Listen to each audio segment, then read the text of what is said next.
ಗಟ್ಟಿಗಳನ್ನ hallelujah. ನಾವು ಕೈಗಳೆತ್ತಿ ಗಟ್ಟಿಯಾಗಿ ನಾವು ದೇವರಿಗೆ ಸ್ತೋತ್ರ ಮಾಡೋಣ. ನಾನು ಹೇಳಿದೆ ಗಟ್ಟಿಯಾಗಿ ದೇವರಿಗೆ ಸ್ತೋತ್ರ ಮಾಡೋಣ. ಕಾರಣ ನನ್ನ ದೇವರು ಆತನ ಸ್ತುತಿಗೆ ಆರಾಧನೆಗೆ ಯೋಗ್ಯನಾದಂತ ದೇವರು. ಆತನ ಪಾದಪೀಠದಲ್ಲಿ ನಾವು ಬಹಳ ಪ್ರಾರ್ಥನೆಯೊಟ್ಟಿಗೆ ನಾವು ದೇವರ ಸನ್ನಿಧಿಯಲ್ಲಿ ನಾವು ಆಗಿರುವಂತರಾಗಿರೋಣ. ಇವತ್ತು ಯಾಕೋಬನ 12ನೇ ಮಗನಾದಂತ ಬೆನ್ಯಾಮಿನ ಕುರಿತಾಗಿ ನಾವು ಚಿಂತೆ ಮಾಡಲಿಕ್ಕೆ ಹೋಗುತ್ತೇವೆ.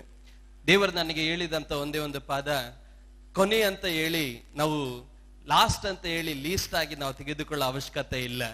ದೇವರು ಕೊನೆ ಅಂತನೂ ದೇವರು ನೋಡಲ್ಲ, ಕೊನೆ ಆದ್ರೂ ದೇವರು ಉಪಯೋಗಿಸೋದಕ್ಕೆ ದೇವರು ಶಕ್ತನು.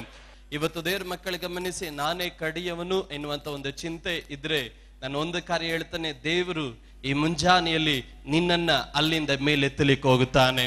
ನಿನ್ನ ಉಪಯೋಗ ಶೂನ್ಯನು ಎನ್ನುವಂತ ಒಂದು ಚಿಂತೆ ನಿನಗಿದ್ದರೆ, ನಿನಗೆ ಉಪಯೋಗ ಬಾರದಾಗಿರುವಂತ ನಿನ್ನ ಜೀವಿತದಿಂದ ಉತ್ತಮವಾದದನ್ನ ದೇವರು ಹೊರಗಡೆ ಕರೆತರಲಿಕ್ಕೆ ಸಾಧ್ಯ ಎನ್ನುವಂತ ಕಾರ್ಯವನ್ನ ದೇವರು ಇವತ್ತು ನಿನಗೆ ತಿಳಿಸಲಿಕ್ಕೆ ಹೋಗುತ್ತಾನೆ.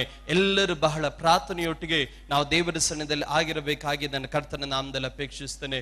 ಧರ್ಮೋಪದೇಶ ಕಾಂಡ ಬರೆದ ಪುಸ್ತಕ 33ನೇ ಅಧ್ಯಾಯದ 12ನೇ ವಾಕ್ಯವನ್ನು ನಾವು ಓದಿಕೊಳ್ಳೋಣ. ಧರ್ಮೋಪದೇಶ ಕಾಂಡ ಪುಸ್ತಕ 33ನೇ ಅಧ್ಯಾಯದ 12ನೇ ವಾಕ್ಯ. ಬೆನ್ಯಾಮಿನ್ ಕುಲದವರ ವಿಷಯದಲ್ಲಿ ಹೀಗಂದನು, ಯೆಹೋವನು ಇವರ ಬೆಟ್ಟಗಳ ತಪ್ಪಲುಗಳಲ್ಲೇ ನಿವಾಸಿಸುತ್ತಾ ಇವರನ್ನು ಯಾವಾಗಲೂ ಆವರಿಸಿಕೊಂಡಿರುವುದರಿಂದ ಆತನ ಪ್ರಿಯರಾದ ಇವರು ನಿರ್ಭಯವಾಗಿ ವಾಸಿಸುವರು. ಹಲ್ಲೆಲೂಯ. ಓದಲ್ಪಟ್ಟಂತ ಈ ಉತ್ತಮವಾದಂತ ವಾಕ್ಯಕ್ಕಾಗಿ ನಾನು ದೇವರಿಗೆ ನನ್ನ ಸ್ತೋತ್ರ ಮಾಡ್ತೇನೆ.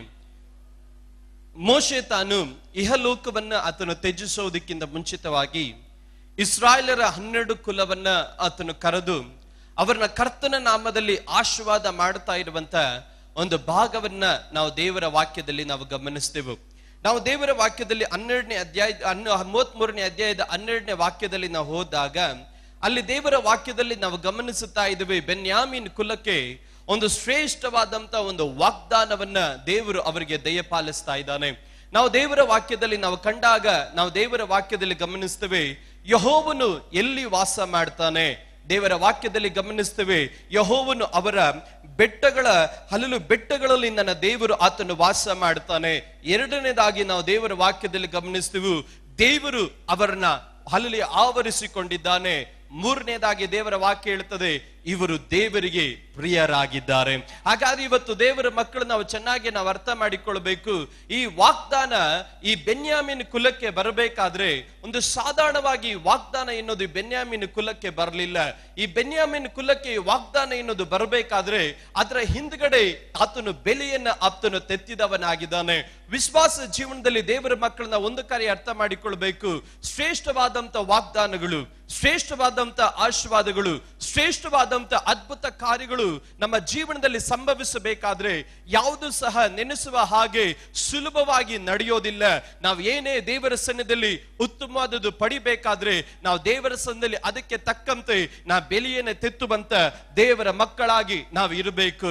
ಒಂದು ದೇವದಾಸರು ಈ ರೀತಿಯಾಗಿ ಹೇಳಿದ್ರು, ಬೆಲೆಯನ್ನ ತತ್ತದಂತೆ ನಾವು ಏನೇ ಪಡ್ಕೊಂಡಂತ ಕಾರ್ಯಗಳಿಗೆ ಬೆಲೆ ಇರೋದಿಲ್ಲ ಅಂತ. ದೇವ್ರ ಮಕ್ಕಳು ಗಮನಿಸಿ, ಬೆಲೆ ಇಲ್ಲದೆ ನಾವು ತೆಗೆದುಕೊಳ್ಳುವ ಕೃಪಾವರ, ಬೆಲೆ ತೆತ್ತದೆ ನಾವು ತೆಗೆದುಕೊಳ್ಳುವ ಸೇವೆ, ಬೆಲೆ ತೆತ್ತದೆ ನಾವು ತೆಗೆದುಕೊಳ್ಳುವಂತ ಆಶೀರ್ವಾದ, ಬೆಲೆ ತೆತ್ತದೆ ನಮ್ಮ ಜೀವನದಲ್ಲಿ ಬರುವಂತ ಒಳ್ಳೆತನಗಳು ಎಲ್ಲ ನಮ್ಮ ಜೀವನದಲ್ಲಿ ಬಂದಾಗ ಬೆಲೆ ತೆತ್ತದೆ ನಾವು ಏನೇ ಪಡೆದ್ರು ಅದರ ಬೆಲೆ ಏನು ಎನ್ನುವುದನ್ನ ನಾವು ಗ್ರಹಿಸೋದಕ್ಕಾಗೋದಿಲ್ಲ. ಕಾರಣ ಅದಕ್ಕೆ ಬೇಕಾದಂತ ಪರಿಶ್ರಮ, ಕಣ್ಣೀರು, ತ್ಯಾಗವನ್ನ ನಾವು ಮಾಡದೆ ಇರೋದ್ರಿಂದ. ಆದ್ರೆ ಬೆಲೆ ತೆತ್ತಿ ನಾವೇನಾದ್ರೂ ಒಂದು ಚಿಕ್ಕ ವಸ್ತು ನಮ್ಮ ಕೈಯಲ್ಲಿ ಬಂದ್ರು ಅದರ ಬೆಲೆ ಏನು ಎನ್ನುವುದು ನಮಗೆ ಚೆನ್ನಾಗಿ ತಿಳಿದಿರುತ್ತೆ.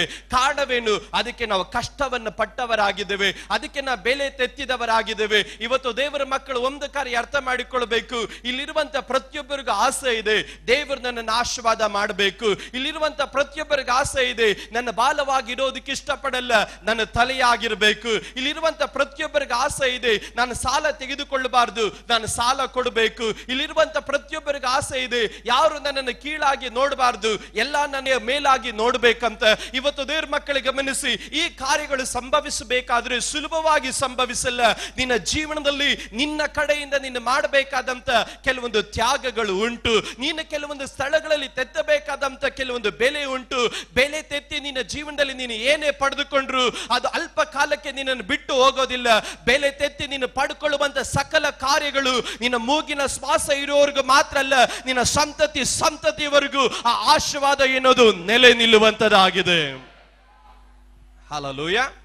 ಸತ್ಯವೇದ ಗ್ರಂಥದಲ್ಲಿ ನಾವು ಗಮನಿಸಿದಾಗ ಈ ಬೆನ್ಯಾಮೀನ್ ಕುಲದ ಒಂದು ಉತ್ಪತ್ತಿಯ ಕುರಿತಾಗಿ, ಒಂದು ಆರಂಭದ ಕುರಿತಾಗಿ ನಾವು ಗಮನಿಸಲಿಕ್ಕೆ ಸಾಧ್ಯ. ನಾವು ದೇವರ ವಾಕ್ಯದಲ್ಲಿ ಓದಿದಾಗ ಬೆನ್ಯಾಮೀನ್ ತಾನು ರಾಹೇಲಳಿಗೆ ಹುಟ್ಟಿದಂತ 2ನೇ ಮಗನು ಈ ಬೆನ್ಯಾಮೀನ್ ಆಗಿದ್ದನು. ಸತ್ಯವೇದ ಗ್ರಂಥದಲ್ಲಿ ನಾವು ಗಮನಿಸಲಿಕ್ಕೆ ಸಾಧ್ಯವಾಗುವಂತ ಒಂದು ಕಾರ್ಯ, ಬೆನ್ಯಾಮೀನನ ತಾಯಿ ಆಕೆ ದೇವರ ಸನ್ನಿಧಿಯಲ್ಲಿ ಪ್ರಾರ್ಥನೆ ಮಾಡಿ ಪಡ್ಕೊಂಡಿದ್ದನ್ನ ನಾವು ದೇವರ ವಾಕ್ಯದಲ್ಲಿ ನಾವು ಓದಲಿಕ್ಕೆ ಸಾಧ್ಯ. ದೇವರ ವಾಕ್ಯದಲ್ಲಿ ಯೋಸೇಫನ್ನು ತಾನು ಹುಟ್ಟಿದಾಗ ನಾವು ದೇವರ ವಾಕ್ಯದಲ್ಲಿ ನಾವು ಈ ರೀತಿಯಾಗಿ ನಾವು ಗಮನಿಸುವಂತರಾಗಿದ್ದೇವೆ.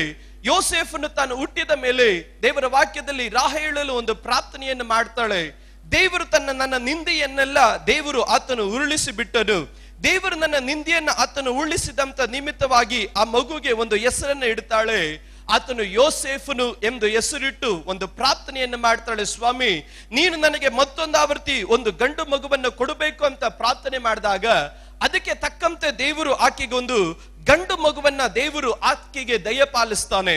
ಗಂಡು ಮಗುವನ್ನ ದೇವರು ಆಕೆಗೆ ದಯಪಾಲಿಸಿದಾಗ ಸತ್ಯವೇದ ಗ್ರಂಥದಲ್ಲಿ ಆದಿಕಾಂಡ ಬರೆದಂತ ಪುಸ್ತಕ 35ನೇ ಅಧ್ಯಾಯದ 17-18ನೇ ವಾಕ್ಯವನ್ನು ಓದಿದಾಗ ದೇವರ ಸನ್ನಿಧಿಯಲ್ಲಿ ನಿರೀಕ್ಷಿಸಿ, ದೇವರ ಸನ್ನಿಧಿಯಲ್ಲಿ ಪ್ರಾರ್ಥನೆ ಮಾಡಿ, ದೇವರ ಸನ್ನಿಧಿಯಿಂದ ಆಸೆಯಿಂದ ಹೊಂದಿಕೊಂಡಂತ ಮಗು ಕೈಯಲ್ಲಿ ಬಂದಾಗ ಈಕೆ ಜೀವನದಲ್ಲಿ ಸಂಭವಿಸಿದಂತ ಕಾರ್ಯವಾದ್ರೂ ಏನು ಎನ್ನುವುದನ್ನ ನಾವು ದೇವರ ವಾಕ್ಯದಲ್ಲಿ ಓದಾಗ 17-18ನೇ ವಾಕ್ಯ, ಆದಿಕಾಂಡ ಪುಸ್ತಕ 35ನೇ ಅಧ್ಯಾಯದ 17-18ನೇ ವಾಕ್ಯವನ್ನು ನಾವು ಓದೋಣ.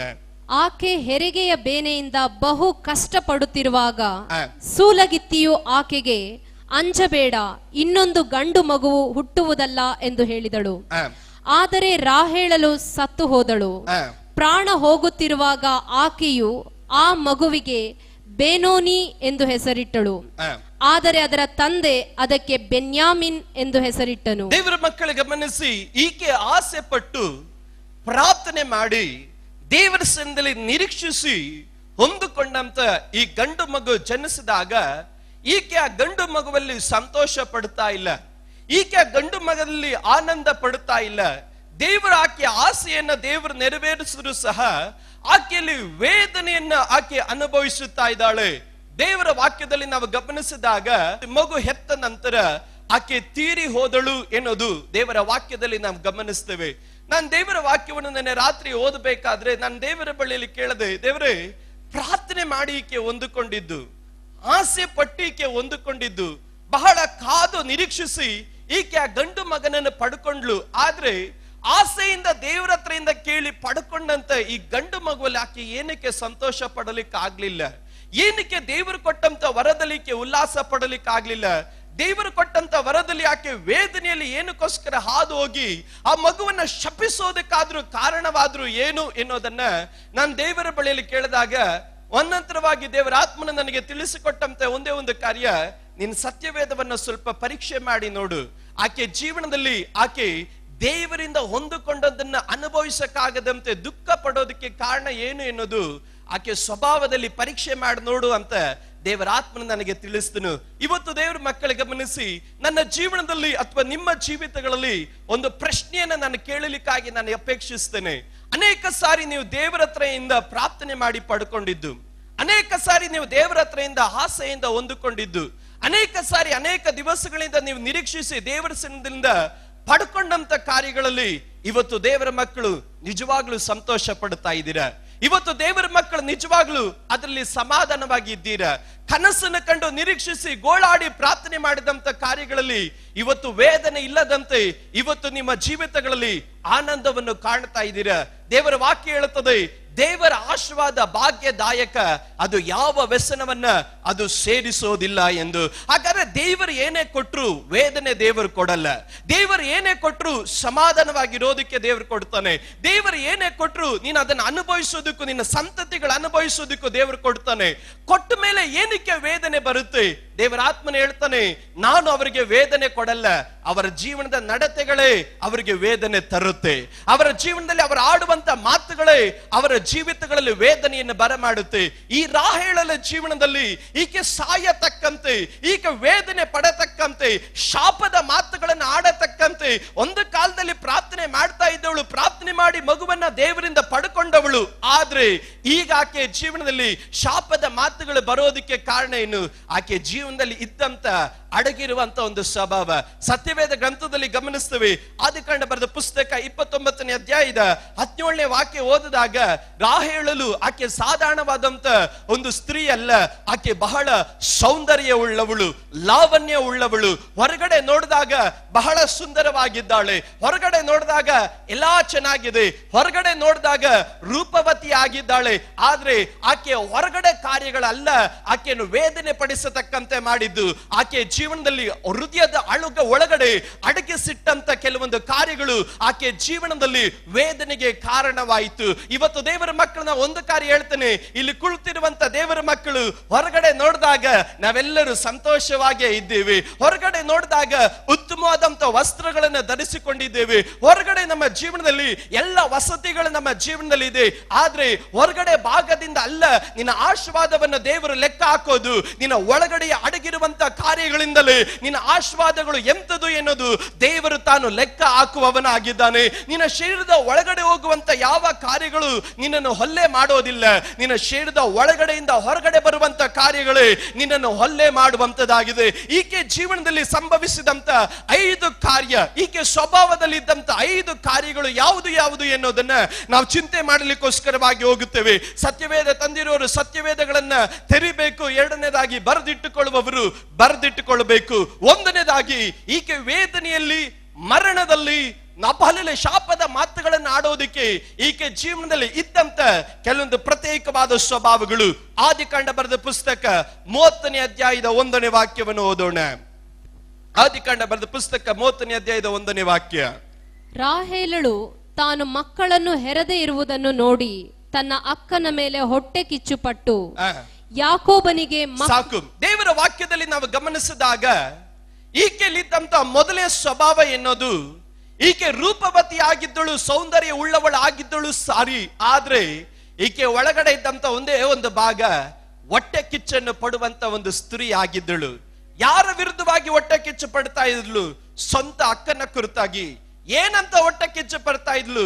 ನನಗಿಲ್ಲದಿರೋದು ಅವಳಿಗೆ ಏನಕ್ಕಿದೆ, ನನಗಿಲ್ಲದಿರೋದು ಅವರ ಬಳಿಯಲ್ಲಿ ಏನಿದೆ, ಅವರಿಗಿರೋದು ನನಗೂ ಬೇಕು, ಅವ್ರಿಗಿಂತ ನಾನು ಹೆಚ್ಚಾಗಬೇಕು, ಅವರಿಗಿಂತ ನಾನು ದೊಡ್ಡವನಾಗಬೇಕು, ನನಗಿಲ್ಲದಿರೋದು ಅವ್ರಿಗೂ ಬೇಡ ಎನ್ನುವಂತ ಒಂದು ಹೊಟ್ಟೆ ಕಿಚ್ಚನ್ನ ಪಡುವಂತ ಒಂದು ಸ್ತ್ರೀ ಈಕೆ ಆಗಿದ್ದಳು. ಇವತ್ತು ವಿಶ್ವಾಸ ಜೀವನದಲ್ಲಿರುವಂತ ದೇವರ ಮಕ್ಕಳೇ, ಆತ್ಮಿಕರಾದಂತ ನಮ್ಮ ಪ್ರತ್ಯೇಕವಾದಂತ ಒಂದು ಸ್ವಭಾವ ಏನ್ ಗೊತ್ತಾ? ನಾವು ಮತ್ತೊಬ್ಬರನ್ನ ಆಶೀರ್ವಾದ ಮಾಡಬೇಕು. ದೇವರ ವಾಕ್ಯ ಹೇಳ್ತೆ, ನಿನ್ನನ್ನು ಶಪಿಸಿದ್ರು ಸಹ ನೀನು ಅವರನ್ನ ಆಶೀರ್ವಾದ ಮಾಡಬೇಕು. ಒಂದು ಕೆನ್ನೆಗೆ ನೀನು ಹೊಡೆದ್ರೆ ನಿನ್ಗೆ ಮತ್ತೊಂದು ಕೆನ್ನೆಯನ್ನು ನೀನು ತೋರಿಸುವವನಾಗಿರಬೇಕು. ನಿನ್ನ ಹೊರ ಅಂಗಿಯನ್ನು ಕಿತ್ತುಕೊಳ್ಳುವವನಿಗೆ ನಿನ್ನ ಒಳ ಅಂಗಿಯನ್ನು ಕೊಡು ಅಂತ ದೇವರ ವಾಕ್ಯ ನಮಗೆ ವ್ಯಕ್ತವಾಗಿ ತಿಳಿಸಿಕೊಡುತ್ತದೆ. ಈಕೆ ವೇದನೆಯಲ್ಲಿ ಆದೋಗತಕ್ಕಂತ ಮೊದಲೇ ಕಾರ್ಯ ದೇವರ ವಾಕ್ಯದಲ್ಲಿ ಗಮನಿಸುತ್ತೇವೆ. ಈಕೆ ಹೊಟ್ಟೆ ಕಿಚ್ಚಾಕೆ ಪಡುವವಳಾಗಿದ್ದಳು. ಯಾಕೋಬನ ಬರೆದ ಪತ್ರಿಕೆ 4ನೇ ಅಧ್ಯಾಯದ 1ನೇ ವಾಕ್ಯವನ್ನು ಓದಿದಾಗ ಅಲ್ಲಿ ಒಂದು ಗುಂಪಿನ ಜನರ ಕುರಿತಾಗಿ ದೇವರು ವ್ಯಕ್ತವಾಗಿ ತಿಳಿಸಿಕೊಡ್ತಾ ಇದ್ದಾನೆ. ಯಾಕೋಬನ ತಾನು ಇರುತ್ತೆ ಹೇಳ್ತಾನೆ, ನೀವು ಹೊಟ್ಟೆ ಕಿಚ್ಚು ಪಟ್ಟು ಅಲ್ಲ ನೀವು ಪ್ರಯತ್ನ ಮಾಡಿದ್ರು ಸಹ, ನೀವು ಸಂಪಾದನೆ ಮಾಡಿದ್ರು ಸಹ ನೀವು ಕೇಳಿದ್ದನ್ನು ನೀವು ಪಡೆದುಕೊಳ್ಳೋಕೆ ಆಗ್ತಾ ಇಲ್ಲ. ಇದರ ನಿಮಿತ್ತವಾಗಿ ನೀವೇನಾಗ್ತಾ ಇದ್ದೀರಾ? ಕೊಲೆಗಾರರಾಗ್ತಾ ಇದ್ದೀರಾ, ಜಾರತ್ವ ಉಳ್ಳವರಾಗಿರ್ತೀರಾ.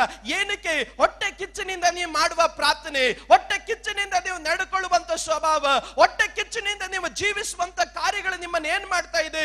ನಿಮ್ಮ ಪ್ರಾರ್ಥನೆಯ ಜೀವನದಲ್ಲೇ ಕಲ್ಮಶಗಳನ್ನು ತರ್ತಾ ಇದೆ, ನಿಮ್ಮ ಪ್ರಾರ್ಥನೆಯ ಜೀವನದಲ್ಲೇ ಕಪಟತನವನ್ನು ತರ್ತಾ ಇದೆ, ನಿಮ್ಮ ಪ್ರಾರ್ಥನೆಯ ಜೀವನದಲ್ಲೇ ಸ್ವಾರ್ಥವನ್ನು ತರ್ತಾ ಇದೆ. ಇದರಿಂದ ನೀವು ಏನ್ ಮಾಡ್ತಾ ಇದ್ದೀರಾ? ದೇವರ ಹತ್ರ ಬೇಡ್ಕೊಳ್ತಾ ಇದ್ದೀರಾ, ದೇವರೇ ನಾನು ಸಾಲಗಾರನಾಗಬಾರ್ದು, ನನ್ನ ಸಾಲ ಕೊಡುವಂತೆ ನನ್ನನ್ನು ಆಶೀರ್ವಾದ ಮಾಡು, ನನ್ನ ಹಲ್ಲಲಿಯ ಬಾಲವಾಗಲ್ಲ ನನ್ನ ತಲೆಯಾಗಿ ಮಾಡು.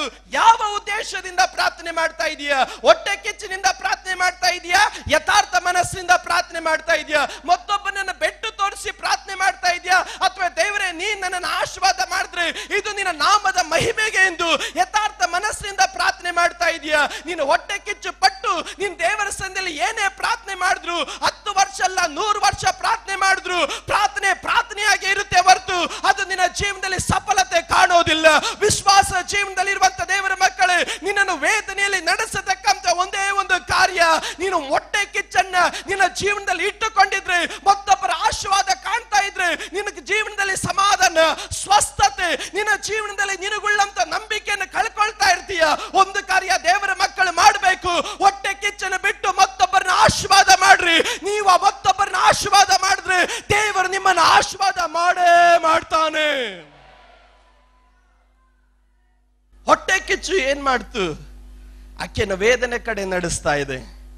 ನನಗೆ ಚೆನ್ನಾಗಿ ಒಂದು ಕಾಲದಲ್ಲಿ ನೆನಪಿತ್ತು. ನಾನು ಚಿಕ್ಕ ವಯಸ್ಸು ಹುಡುಗನಾಗಿದ್ದಾಗ ನಮ್ದೊಂದು ಗ್ರೂಪ್ ಇತ್ತು ಹುಡುಗರದು. ಆಗ ನಮ್ಮ ಜೊತೆಲಿ ಸೇವೆ ಮಾಡ್ತಾ ಇದ್ದಂತ ಒಬ್ಬ ಹುಡುಗನಿಗೆ ದೇವರು ಸೆಕೆಂಡ್ ಹ್ಯಾಂಡ್ ಒಂದು ಬಜಾಜ್ ಗಾಡಿ ದೇವ್ರು ಕೊಟ್ಟ. ಸೆಕೆಂಡ್ ಹ್ಯಾಂಡ್ ಅವಾಗೆಲ್ಲ ನಾವು ಸೈಕಲ್ ಅಲ್ಲಿ ನಾವು ಸೈಕಲ್ ಅಲ್ಲಿ ಓಡಾಡ್ತಾ ಇದ್ದವ್ರು ಎಲ್ಲ ಒಟ್ಟಿಗೆ ಸೈಕಲ್ ಅಲ್ಲಿ ಓಡಾಡ್ತಾ ಇದ್ವಿ. ಅವನಿಗೆ ದೇವ್ರೊಂದು ಸೆಕೆಂಡ್ ಹ್ಯಾಂಡ್ ಬಜಾಜ್ ಗಾಡಿ ದೇವ್ರು ಕೊಟ್ಟ. ನಮ್ ಜೊತೆ ಇದ್ದವನು ಅವನಿಗೆ ಸೆಕೆಂಡ್ ಹ್ಯಾಂಡ್ ದೇವ್ರ ಗಾಡಿ ಕೊಟ್ಟಾಗ ಮನಸ್ಸಿನಲ್ಲಿ ಒಂದು ತಕ್ಷಣವಾಗಿ ಚಿಂತೆ ಬಂತು, ದೇವ್ರೆ ಒಟ್ಟಾಗಿ ಸೈಕಲ್ ಅಲ್ಲಿ ಡಬಲ್ ಟ್ರಿಬಲ್ ರೈಡಿಂಗ್ ಹೊಡ್ಕೊಂಡು ಹೋಗ್ತಾ ಇದ್ವಿ, ಈಗ ಅವನ್ ಗಾಡಿಯಲ್ಲಿ ಓಡಾಡ್ತಾ ಇದ್ದಾನೆ ಅಂತ ಹೇಳಿ ಮನಸ್ಸಿಗೆ ಸ್ವಲ್ಪ ಕಷ್ಟ ಆಯ್ತು. ದೇವ್ರ ಆತ್ಮನ ಹೇಳಿದನು, ನೀನು ಹಲ್ಲೆಲೂಯಾ ಹೊಟ್ಟೆ ಕಿಚ್ಚು ಪಡಕ್ ಹೋಗ್ಬೇಡ, ಆತನ ಯಥಾರ್ಥ ಮನಸ್ಸಿನಿಂದ ಆಶೀರ್ವಾದ ಮಾಡು. ತಕ್ಷಣವಾಗಿ ನಾನು ಹೇಳಿದೆ, ದೇವ್ರೇ ಅವನಿಗೆ ಸೆಕೆಂಡ್ ಹ್ಯಾಂಡ್ ಗಾಡಿ ಕೊಟ್ಟಿದ್ದಕ್ಕಾಗಿ ಸ್ತೋತ್ರ. ಅವನಿಗೆ ಸೆಕೆಂಡ್ ಹ್ಯಾಂಡ್ ಗಾಡಿಯನ್ನು ಕೊಡೋದು ಮಾತ್ರ ಅಲ್ಲ, ಇನ್ನ ನೀನು ಅವನ ಹೆಚ್ಚಾಗಿ ಆಶೀರ್ವಾದ ಮಾಡಂತೆ. ಕೇವಲ 4 ತಿಂಗಳಲ್ಲೇ ದೇವ್ರು ನನಗೆ ಹೊಸ ವಿಕ್ಟರ್ ಕೊಟ್ನು. ಯಾರು ಸ್ತೋತ್ರ ಹೇಳಿಲ್ಲ. ದೇವ್ರ ಮಕ್ಕಳು ಅರ್ಥ ಮಾಡಿಕೊಳ್ಬೇಕು, ಯಥಾರ್ಥ ಮನಸ್ಸಿನಿಂದ ಆಶೀರ್ವಾದ ಮಾಡಿದ್ರೆ ಆಶೀರ್ವಾದ ನಿನ್ನನ್ನು ಹುಡ್ಕೊಂಡು ಬರುತ್ತೆ. ಆಶೀರ್ವಾದವನ್ನು ನೀನು ಹುಡ್ಕೊಂಡು ಹೋಗೋ ಅವಶ್ಯಕತೆ ಇಲ್ಲ. ದೇವ್ರ ಮಕ್ಕಳು ಗಮನಿಸಿ, ಅವ್ರ ಹಿಂಗಿದ್ದಾರೆ ಇವ್ರ ಹಿಂಗಿದ್ದಾರೆ ಅಂತ ನಿನ್ ಮುಖ ನೋಡ್ಕೊಂಡು ನಿನ್ ಕುಟುಂಬ ನೋಡ್ಕೊಂಡು ಶಪಿಸ್ಕೋಬೇಡ. ದೇವ್ರೆ ಅವರು ಕೊಟ್ಟಿದ್ದಕ್ಕಾಗಿ ಸ್ತೋತ್ರ. ಅವರನ್ನ ಆಶೀರ್ವಾದ ಮಾಡು, ಅವ್ರ ಕುಟುಂಬನ ಅನುಗ್ರಹಿಸಂತೆ ಯಥಾರ್ಥ ಮನಸ್ಸಿನಿಂದ ನೀನು ಪ್ರಾರ್ಥನೆ ಮಾಡು. ದೇವ್ರು ಕೊಡ್ತಾನಲ್ಲ ಅಂತ ಹೇಳಿ ಆಶೀರ್ವಾದ ಮಾಡಬೇಡ. ಸ್ವಾರ್ಥ ಚಿಂತೆ ಇಲ್ಲದೆ ಆಶೀರ್ವಾದ ಮಾಡು. ನಿಶ್ಚಯವಾಗಿ ಆಶೀರ್ವಾದ ಏನೋದು ಅವ್ರಿಗಿಂತ ಬೆಸ್ಟ್ ಅನ್ನ ದೇವರು ಆತನು ನಿನಗೆ ಕೊಡಲಿಕ್ಕೆ ನನ್ನ ದೇವರ ಶಕ್ತಿಯನ್ನು ಅದನ್ನ ನಂಬೋರು ಮಾತ್ರ ಗಟ್ಟಿಯಾಗಿ ದೇವರಿಗೆ ಸ್ತೋತ್ರ ಮಾಡೋಣ. ಒಂದನೇದಾಗಿ ಇಲ್ಲಿ ವೇದನೆಯಲ್ಲಿ ನಡೆಸೋದಕ್ಕೆ ಮೊದಲೇ ಕಾರಣ ಹೊಟ್ಟೆ ಕಿಚ್ಚನ್ನ ಪಡೋಳಾಗಿದ್ದಳು. ಎರಡನೇದಾಗಿ ಆದಿಕಾಂಡ ಬರೆದ ಪುಸ್ತಕ 30ನೇ ಅಧ್ಯಾಯದ 14ನೇ ವಾಕ್ಯವನ್ನು ಗಮನಿಸಿದಾಗ ಈಕೆಯಲ್ಲಿ ಒಂದು ಸ್ವಭಾವ ಇತ್ತು. ಏನ್ ಸ್ವಭಾವ ಗೊತ್ತಾ? ನಾನು ವಾಕ್ಯ ಓದ್ಸಕ್ ಹೋಗೋದಿಲ್ಲ, ನನಗೆ ಮುಖ್ಯವಾದಂತ ಸಂದೇಶ ಭಾಗಕ್ಕೆ ಬರಬೇಕು. ಹಠದ ಸ್ವಭಾವ. ಈಕೆ ಹಿಡಿದಂತ ಹಠಕ್ಕಾಗಿ ಏನ್ ಬೆಲೆಯನ್ನು ಆಕೆಗಿದ್ದಂತ ಏನ್ ಬೇಕಾದ್ರೂ ಬಿಟ್ಟು ಕೊಡೋದಕ್ಕೆ ಅವಳು ಸಿದ್ಧಳಾಗಿ ನಿಂತಂತ ಒಂದು ಕಾರ್ಯ. ಅಲ್ಲಿ ದೇವರ ವಾಕ್ಯದಲ್ಲಿ ಗಮನಿಸುತ್ತೇವೆ. ಅಲ್ಲಿ ರೂಬೇನನು ಆತನು ಕಾಮಜನಕ ಫಲವನ್ನ ಕಿತ್ತುಕೊಂಡು ಬಂದಾಗ ತಾಯಿಯಾದಂತ ಲೇಹಳಿಗೆ ಕೊಟ್ಟಾಗ ಇದನ್ನ ಕಂಡಂತ ರಾಹೇಳಲು ಆಕೆ ನೋಡಿ ಲೇಹಳಿಗೆ ಹೇಳ್ತಾಳೆ, ದಯವಿಟ್ಟು ನನಗೆ ಹಣ್ಣು ಕೊಡು. ಲೇಹಳು ಒಂದು ಆಪ್ಷನ್ ಅನ್ನು ಇಡ್ತಾಳೆ. ಈ ಹಣ್ಣನ್ನು ತೆಗೆದುಕೊಳ್ಳೋದಕ್ಕೋಸ್ಕರವಾಗಿ ಆಕೆ ಗುಳ್ಳಂತದನ್ನ ಆಕೆ ಬಿಟ್ಟು ಕೊಡೋದಕ್ಕೂ ಆಕೆ ಸಿದ್ಧಳಾಗಿದ್ದಳು. ಈಕೆ ಜೀವನದಲ್ಲಿ ಎರಡನೇದಾಗಿ ಇಟ್ಟಂತ ಒಂದು ಸ್ವಭಾವ ಹಠಮಾರಿಯ ಸ್ವಭಾವ, ಹಠತನದ ಸ್ವಭಾವ. ಹಠತನದ ಸ್ವಭಾವದಿಂದ ಈಕೆಗಿದ್ದಂತ ಬೆಲೆ ಬಾಳೋದನ್ನು ಆಕೆ ಬಿಡೋದಕ್ಕೆ ಆಕೆ ಸಿದ್ಧಳಾಗಿದ್ದಳು. ಇವತ್ತು ವಿಶ್ವಾಸ ಜೀವನದಲ್ಲಿ ಇರುವಂತ ದೇವರ ಮಕ್ಕಳೇ, ಹಠ ಎನ್ನೋದು ಅದು ಮಾಟ ಮಂತ್ರಕ್ಕೆ ಸಮವಾದದ್ದು ಎನ್ನೋದು ದೇವರ ವಾಕ್ಯ ನಮಗೆ ತಿಳಿಸಿಕೊಡುತ್ತೆ. ನಿನ್ನ ಕುಟುಂಬದಲ್ಲಿ ನೀನು ಹಠ ಮಾಡೋನಾಗಿದ್ರೆ, ನಿನ್ನ ಗಂಡನ ಮೇಲೆ ನೀನು ಹಠ ಸಾಧಿಸೋನಾಗಿದ್ರೆ, ನಿನ್ನ ತಂದೆ ತಾಯಿಗಳ ಮೇಲೆ ನೀನು ಹಠ ಸಾಧಿಸೋನಾಗಿದ್ರೆ, ನಿನ್ನ ಕೋಪವನ್ನು ಹಿಡಿದು ನೀನು ಹಠ ಸಾಧಿಸ್ತಾ ಇದ್ರೆ, ನಿನ್ನ ದ್ವೇಷವನ್ನು ಇಟ್ಟುಕೊಂಡು ನೀನು ಹಠ ಸಾಧಿಸ್ತಾ ಇದ್ರೆ, ನಿನ್ನ ಹಗೆತನವನ್ನು ಇಟ್ಟುಕೊಂಡು ನೀನು ಹಠ ಸಾಧಿಸ್ತಾ ಇದ್ರೆ, ಅರ್ಥ ಮಾಡಿಕೊಳ್ಬೇಕು, ನೀನ್ ನಿಂಬೆಹಣ್ಣು ಕುಂಬಳಕಾಯಿಯೋ ರಕ್ತ ಸುರಿಸದೆ ನೀನು ಮಾಟ ಮಂತ್ರ ಮಾಡ್ತಾ ಇದೀಯ. ಸಭೆಯಲ್ಲಿ ಕುತ್ಕೊಂಡು ಆರಾಧನೆ ಮಾಡೋದು ಮಾತ್ರ ಅಲ್ಲ, ಹಠ ಮಾಡ್ತಾ ಇದ್ರೆ ಒಂದು ಕಾರ್ಯ ಅರ್ಥ ಮಾಡಿಕೊಳ್ಬೇಕು, ದಿನಾ ನೀನು ಮಾಟ ಮಾಡ್ತಾ ಇದೆಯಾ ಅನ್ನೋದು ಅರ್ಥ ಮಾಡಿಕೊಳ್ಬೇಕು. ನಿನಗಿಂತ ದೊಡ್ಡ ಮಂತ್ರವಾದಿ ಲೋಕದಲ್ಲಿ ಬೇರೆ ಯಾರು ಇಲ್ಲ. ಹಲ್ಲೆಲೂಯಾ. ವಿಶ್ವಾಸ ಜೀವನದಲ್ಲಿ ಇರುವಂತ ದೇವರ ಮಕ್ಕಳೇ, ಹಠ ಸ್ವಭಾವ ನಮ್ಮಲ್ಲಿ ಬರಬಾರ್ದು. ನಿಮ್ಮ ಕುಟುಂಬದಲ್ಲಿ ಹಠ ಸ್ವಭಾವ ಬರಬಾರ್ದು. ಮಕ್ಕಳೇ ಅರ್ಥ ಮಾಡಿಕೊಳ್ಬೇಕು, ತಂದೆ ತಾಯಿಗಳ ಮಾತಿಗೆ ವಿಧಿಯರಾಗಿ ನಿಲ್ಲಬೇಕು. ಗಂಡನು ಅಥವಾ ಹೆಂಡತಿಯ ಮೇಲೆ, ಹೆಂಡತಿ ಗಂಡನ ಮೇಲೆ ಅಥವಾ ದ್ವೇಷದ ಹಗೆತನದ ಹಠದ ಸ್ವಭಾವ ನಿನ್ನ ಜೀವನದಲ್ಲಿ ಇಟ್ಟುಕೊಂಡಿದ್ರೆ ಅರ್ಥ ಮಾಡಿಕೊಳ್ಬೇಕು, ನಿನ್ನನ್ನಾದ್ರೂ ವೇದನೆ ಕಡೆ ನಡೆಸ್ತಾ ಇದೆ, ತೀರಲಾಗದಿರುವಂತ ಮುಗಿಯದೇ ಇರುವಂತ ದುಃಖದ ಕಡೆ ನಿನ್ನ ನಡೆಸ್ತಾ ಇದೆ ಅನ್ನೋದು ಚೆನ್ನಾಗಿ ಅರ್ಥ ಮಾಡಿಕೊಳ್ಬೇಕು. ಇವತ್ತು ಹಠದ ಸ್ವಭಾವದಿಂದ ದೇವರೇ ಅವರ ಕೈ ಮುರಿ ಅಂತ ಏನಾದ್ರೂ ಕುತ್ಕೊಂಡಿದ್ರೆ ಪ್ರಾರ್ಥನೆ ಮಾಡಬೇಕು, ನನ್ನನ್ನು ಫಸ್ಟ್ ತಿದ್ದು ದೇವರೇ ಅಂತ. ಸ್ತೋತ್ರ. ಇವತ್ತು ದೇವರ ಸಂದಲ್ಲಿ ಮನ ತಿರುಗಿ ದೇವರ ಸಂದಲ್ಲಿ ಕೇಳಬೇಕು, ದೇವರೇ ನನ್ನ ಜೀವನದಲ್ಲಿ ಯಥಾರ್ಥವಾದ ಮನಸ್ಸು ಕೊಡು, ನನ್ನ ಜೀವನದಲ್ಲಿ ಅಲ್ಲಿ ಶ್ರಮಿಸತಕ್ಕಂತ ಸ್ವಭಾವ ಕೊಡು, ನನ್ನ ಜೀವನದಲ್ಲಿ ಯಥಾರ್ಥವಾಗಿ ಭಯಭಕ್ತಿ ಉಳ್ಳವರಾಗಿ ನಿನ್ನ ಮುಂದೆ ನಡ್ಕೊಳ್ಳತಕ್ಕಂತ ಕೃಪೆ ನನಗೆ ಕೊಡು ಅಂತ ದೇವರ ಸಂದಲ್ಲಿ ಪ್ರಾರ್ಥನೆ ಮಾಡಬೇಕು. ಈಕೆಗಿದ್ದಂತ ಒಂದೇ ಒಂದು ಸ್ವಭಾವ ಹಠಮಾರಿಯ ಸ್ವಭಾವ. ಎರಡನೇದಾಗಿ ಈಕೆ ಹಠಮಾರಿಯ ಸ್ವಭಾವ ಆಕೆಯನ್ನು ವೇದನೆ ಕಡೆ ನಡೆಸಿತು. ಪಕ್ಕದಲ್ಲಿರೋ ಕೈ ಕೊಟ್ಟು ಹೇಳ್ರಿ, ನಮಗ್ ಬೇಡ ಆ ಸ್ವಭಾವ ಅಂತ. ಹಲ್ಲೆಲೂಯ. ಆದಿಕಾಂಡ ಬರೆದ ಪುಸ್ತಕ 31ನೇ ಅಧ್ಯಾಯದ 19ನೇ ವಾಕ್ಯ. ಆದಿಕಾಂಡ 31:19. ಲಾಬಾನನು ತನ್ನ ಕುರಿಗಳ ಉಣ್ಣೆಯನ್ನು ಕತ್ತರಿಸುವುದಕ್ಕೋಸ್ಕರ ಹೋಗಿದ್ದನು. ಹೀಗಿರುವಲ್ಲಿ ರಾಹೇಳಲು ತನ್ನ ತಂದೆಯ ಮನೆಯಲ್ಲಿದ್ದ ವಿಗ್ರಹಗಳನ್ನು ಕದ್ದುಕೊಂಡಳು. ಎರಡನೇದಾಗಿ ಈಕೆ ಸ್ವಭಾವ ಕಳ್ಳೀಕೆ. ಹಲ್ಲೆಲೂಯ. ಅಪ್ಪ ಹತ್ ಕಡೆ ಹೋದ ಅಂತ ಹೇಳಿ ಮನೆ ಒಳಗಡೆ ಅಪ್ಪನ ಮನೆಗಿರೋದೆಲ್ಲ ದೋಚ್ಕೊಂಡು ಬರ್ತಾ ಇದ್ದಾಳೆ. ಏನು ಐಶ್ವರ್ಯ ಎಲ್ಲ ದೋಚ್ಕೊಂಡು ಬಂದಿದ್ದು? ಆಕೆ ದೋಚ್ಕೊಂಡು ಬಂದಿದ್ದು ವಿಗ್ರಹಗಳನ್ನ. ಇವತ್ತು ಅನೇಕ ವಿಶ್ವಾಸಿಗಳು ಇವತ್ತು ಕಳ್ಳರಾಗಿ ಕಳ್ಳೀರಾಗಿ ಇವತ್ತು ಇಲ್ಲಿ ಕೂತಿದ್ದೀರ. ಹಿಂದೆ ಪಾರಂಪರ್ಯವನ್ನು ಬಿಡದೆ, ಹಿಂದೆ ಹಳೆ ಸ್ವಭಾವವನ್ನು ಬಿಡದೆ, ಹಿಂದೆ ಅಪ್ಪನ ಮನೆಯಲ್ಲಿ ಇದ್ದಂತ ಎಲ್ಲಾ ದುಷ್ಕೃತ್ಯಗಳನ್ನು ಬಿಡದೆ ಇವತ್ತು ತಗೊಂಡ್ಬಂದು ಇವತ್ತು ದೇವರ ಸಭೆಯಲ್ಲಿ ಇದ್ದೀರ. ಅರ್ಥ ಮಾಡಿಕೊಳ್ಬೇಕು. ನೀವು ಯಾರು ಸ್ತೋತ್ರ ಹೇಳದೆ ಇದ್ದಾಗ ವಿಶ್ವಾಸ ಜೀವನದಲ್ಲಿರುವಂತ ಪ್ರತಿಯೊಂದು ದೇವರ ಮಕ್ಕಳು ನಾವು ಚೆನ್ನಾಗಿ ಅರ್ಥ ಮಾಡಿಕೊಳ್ಬೇಕಾದಂತ ಕಾರ್ಯ, ನಮ್ಮ ಜೀವನದಲ್ಲಿರುವಂತ ದುರ್ನಡತೆಗಳನ್ನು ಬಿಡಬೇಕು. ನಮ್ಮ ಜೀವನದಲ್ಲಿರುವಂತ ಪೂರ್ವ ಸ್ವಭಾವವನ್ನು ಬಿಡಬೇಕು.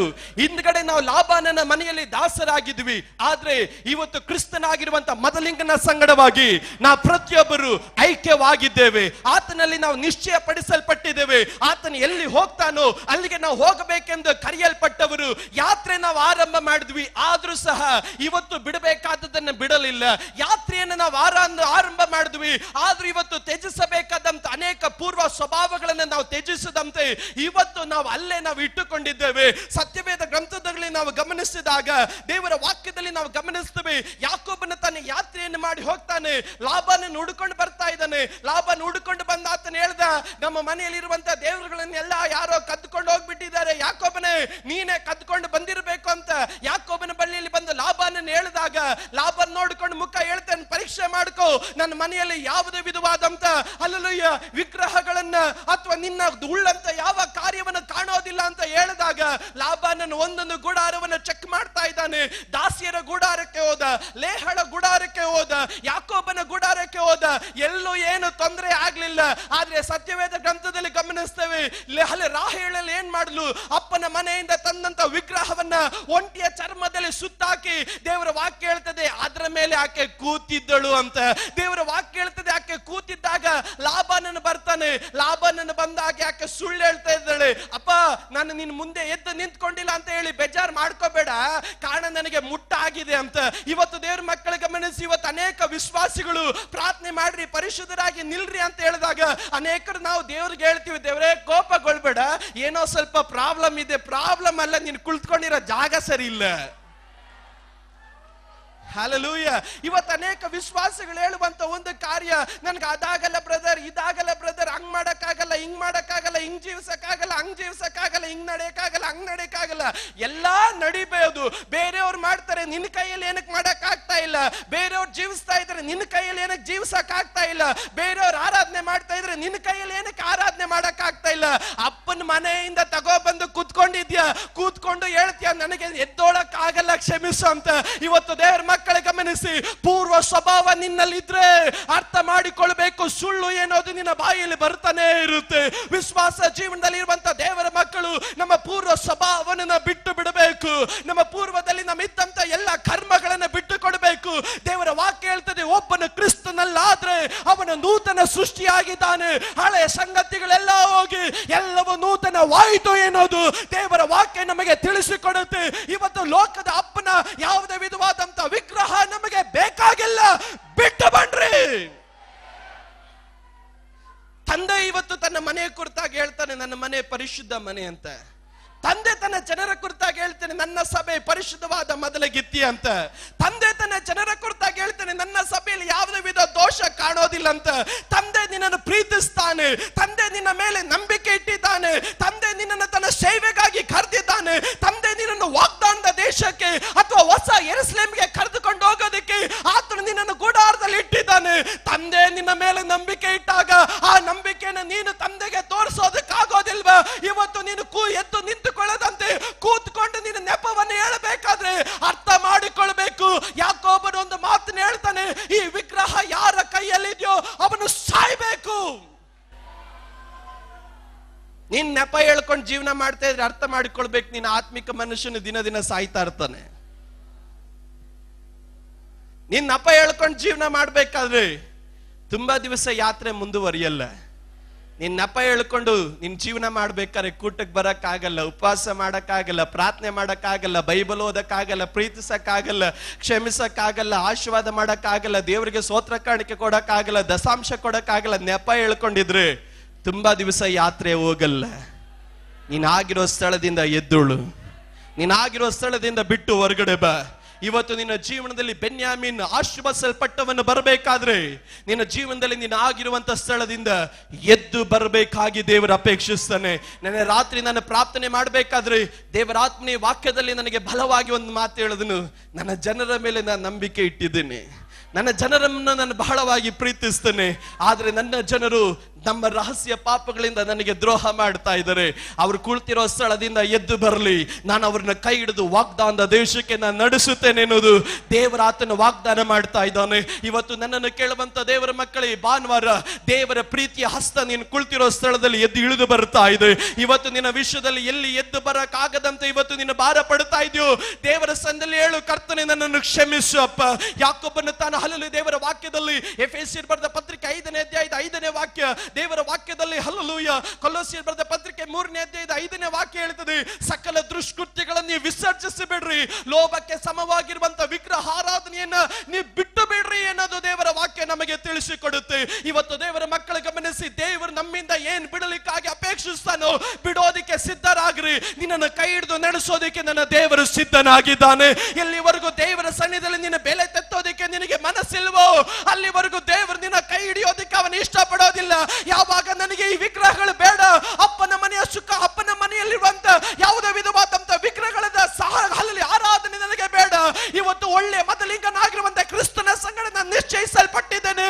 ಕಲ್ಲೋ ಮಳ್ಳೋ ದುಃಖನೋ ಆಸುವ ಬಡತನೋ ಏನೇ ಆಗಿದ್ರು ಈ ಕ್ರಿಸ್ತನ ಪ್ರೀತಿಯಿಂದ ನನ್ನ ಅಗಲಿಸಲಿಕ್ಕೆ ಸಾಧ್ಯವಿಲ್ಲ ಎಂದು ಧೈರ್ಯವಾಗಿ ನೀನು ಮುನ್ನುಗ್ಗು. ದೇವರು ಎಲ್ಲೋ ನಿನ್ನ ತಲೆ ತಗ್ಗಿಸೋದಕ್ಕೆ ಅನುಮತಿ ದೇವರು ಕೊಡಲ್ಲ. ಅಡಗಿಸಿಟ್ಟಂತ ಪಾಪ, ರಹಸ್ಯವಾಗಿದ್ದಂತ ಪಾಪ ಆಕೆ ಬಾಯಲ್ಲಿ ಸುಳ್ಳನ್ನು ಹೊರಗಿಸಿತು. ಈ ಕಾರ್ಯಗಳೇನ್ ಮಾಡ್ತು? ಯಾಕೋಬನು ಹೇಳಿದಂತ ಒಂದೇ ಒಂದು ಪದ, ವಿಗ್ರಹ ಯಾರ ಬಳಿಯಲ್ಲಿ ಇದೆಯೋ ಅವನು ಸಾಯ್ಬೇಕು. ದೇವರ ವಾಕ್ಯ ಹೇಳ್ತದೆ, ಕೊಲೋಸ್ಯ ಬರೆದ ಪತ್ರಿಕೆ 3:5ನೇ ವಾಕ್ಯದಿಂದ, ದೇವರ ವಾಕ್ಯದಲ್ಲಿ ಎಫೆಸಿಯ ಬರೆದ ಪತ್ರಿಕೆ 5:5 ಗಮನಿಸ್ತೇವೆ. ದೇವರ ಕೋಪಕ್ಕೆ ಗುರಿಪಡಿಸುವಂತ ಕಾರ್ಯಗಳು ಯಾವ್ದ್ಯಾವುದು? ದೇವರ ವಾಕ್ಯ ಹೇಳ್ತೆ, ಮತ್ಸರ, ದೂಷಣೆ, ಹೊಟ್ಟೆ ಕಿಚ್ಚು, ಜಗಳ, ಕಾಮಾಭಿಲಾಷೆ, ಇಂಥ ಕಾರ್ಯಗಳು ನಿಮ್ಮಲ್ಲಿದ್ರೆ ಅರ್ಥ ಮಾಡಿಕೊಳ್ಬೇಕು, ದೇವರ ಕೋಪಕ್ಕೆ ನೀವು ಗುರಿ ಆಗ್ತೀರಾ. ಇವತ್ತು ದೇವರ ಮಕ್ಕಳ ಗಮನಿಸಿ, ಸತ್ಯವೇದ ಗ್ರಂಥದಲ್ಲಿ ನಾವು ಗಮನಿಸಲಿಕ್ಕೆ ಸಾಧ್ಯವಾಗುವಂತ ಕಾರ್ಯ ಈಕೆ ಇಂಥ ಕಾರ್ಯಗಳನ್ನ ಆಕೆ ಹೃದಯದಲ್ಲಿ ಇಟ್ಟುಕೊಂಡಂತ ನಿಮಿತ್ತ ಆಕೆ ವೇದನೆಯನ್ನ, ಗರ್ಭವನ್ನ ಧರಿಸಿ ಮಗುವನ್ನು ಹೊರಗಡೆ ಕರೆತರಬೇಕಾದ್ರೆ ಆಕೆ ವೇದನೆ ಅನುಭವಿಸ್ತಾ ಇದ್ದಾಳೆ.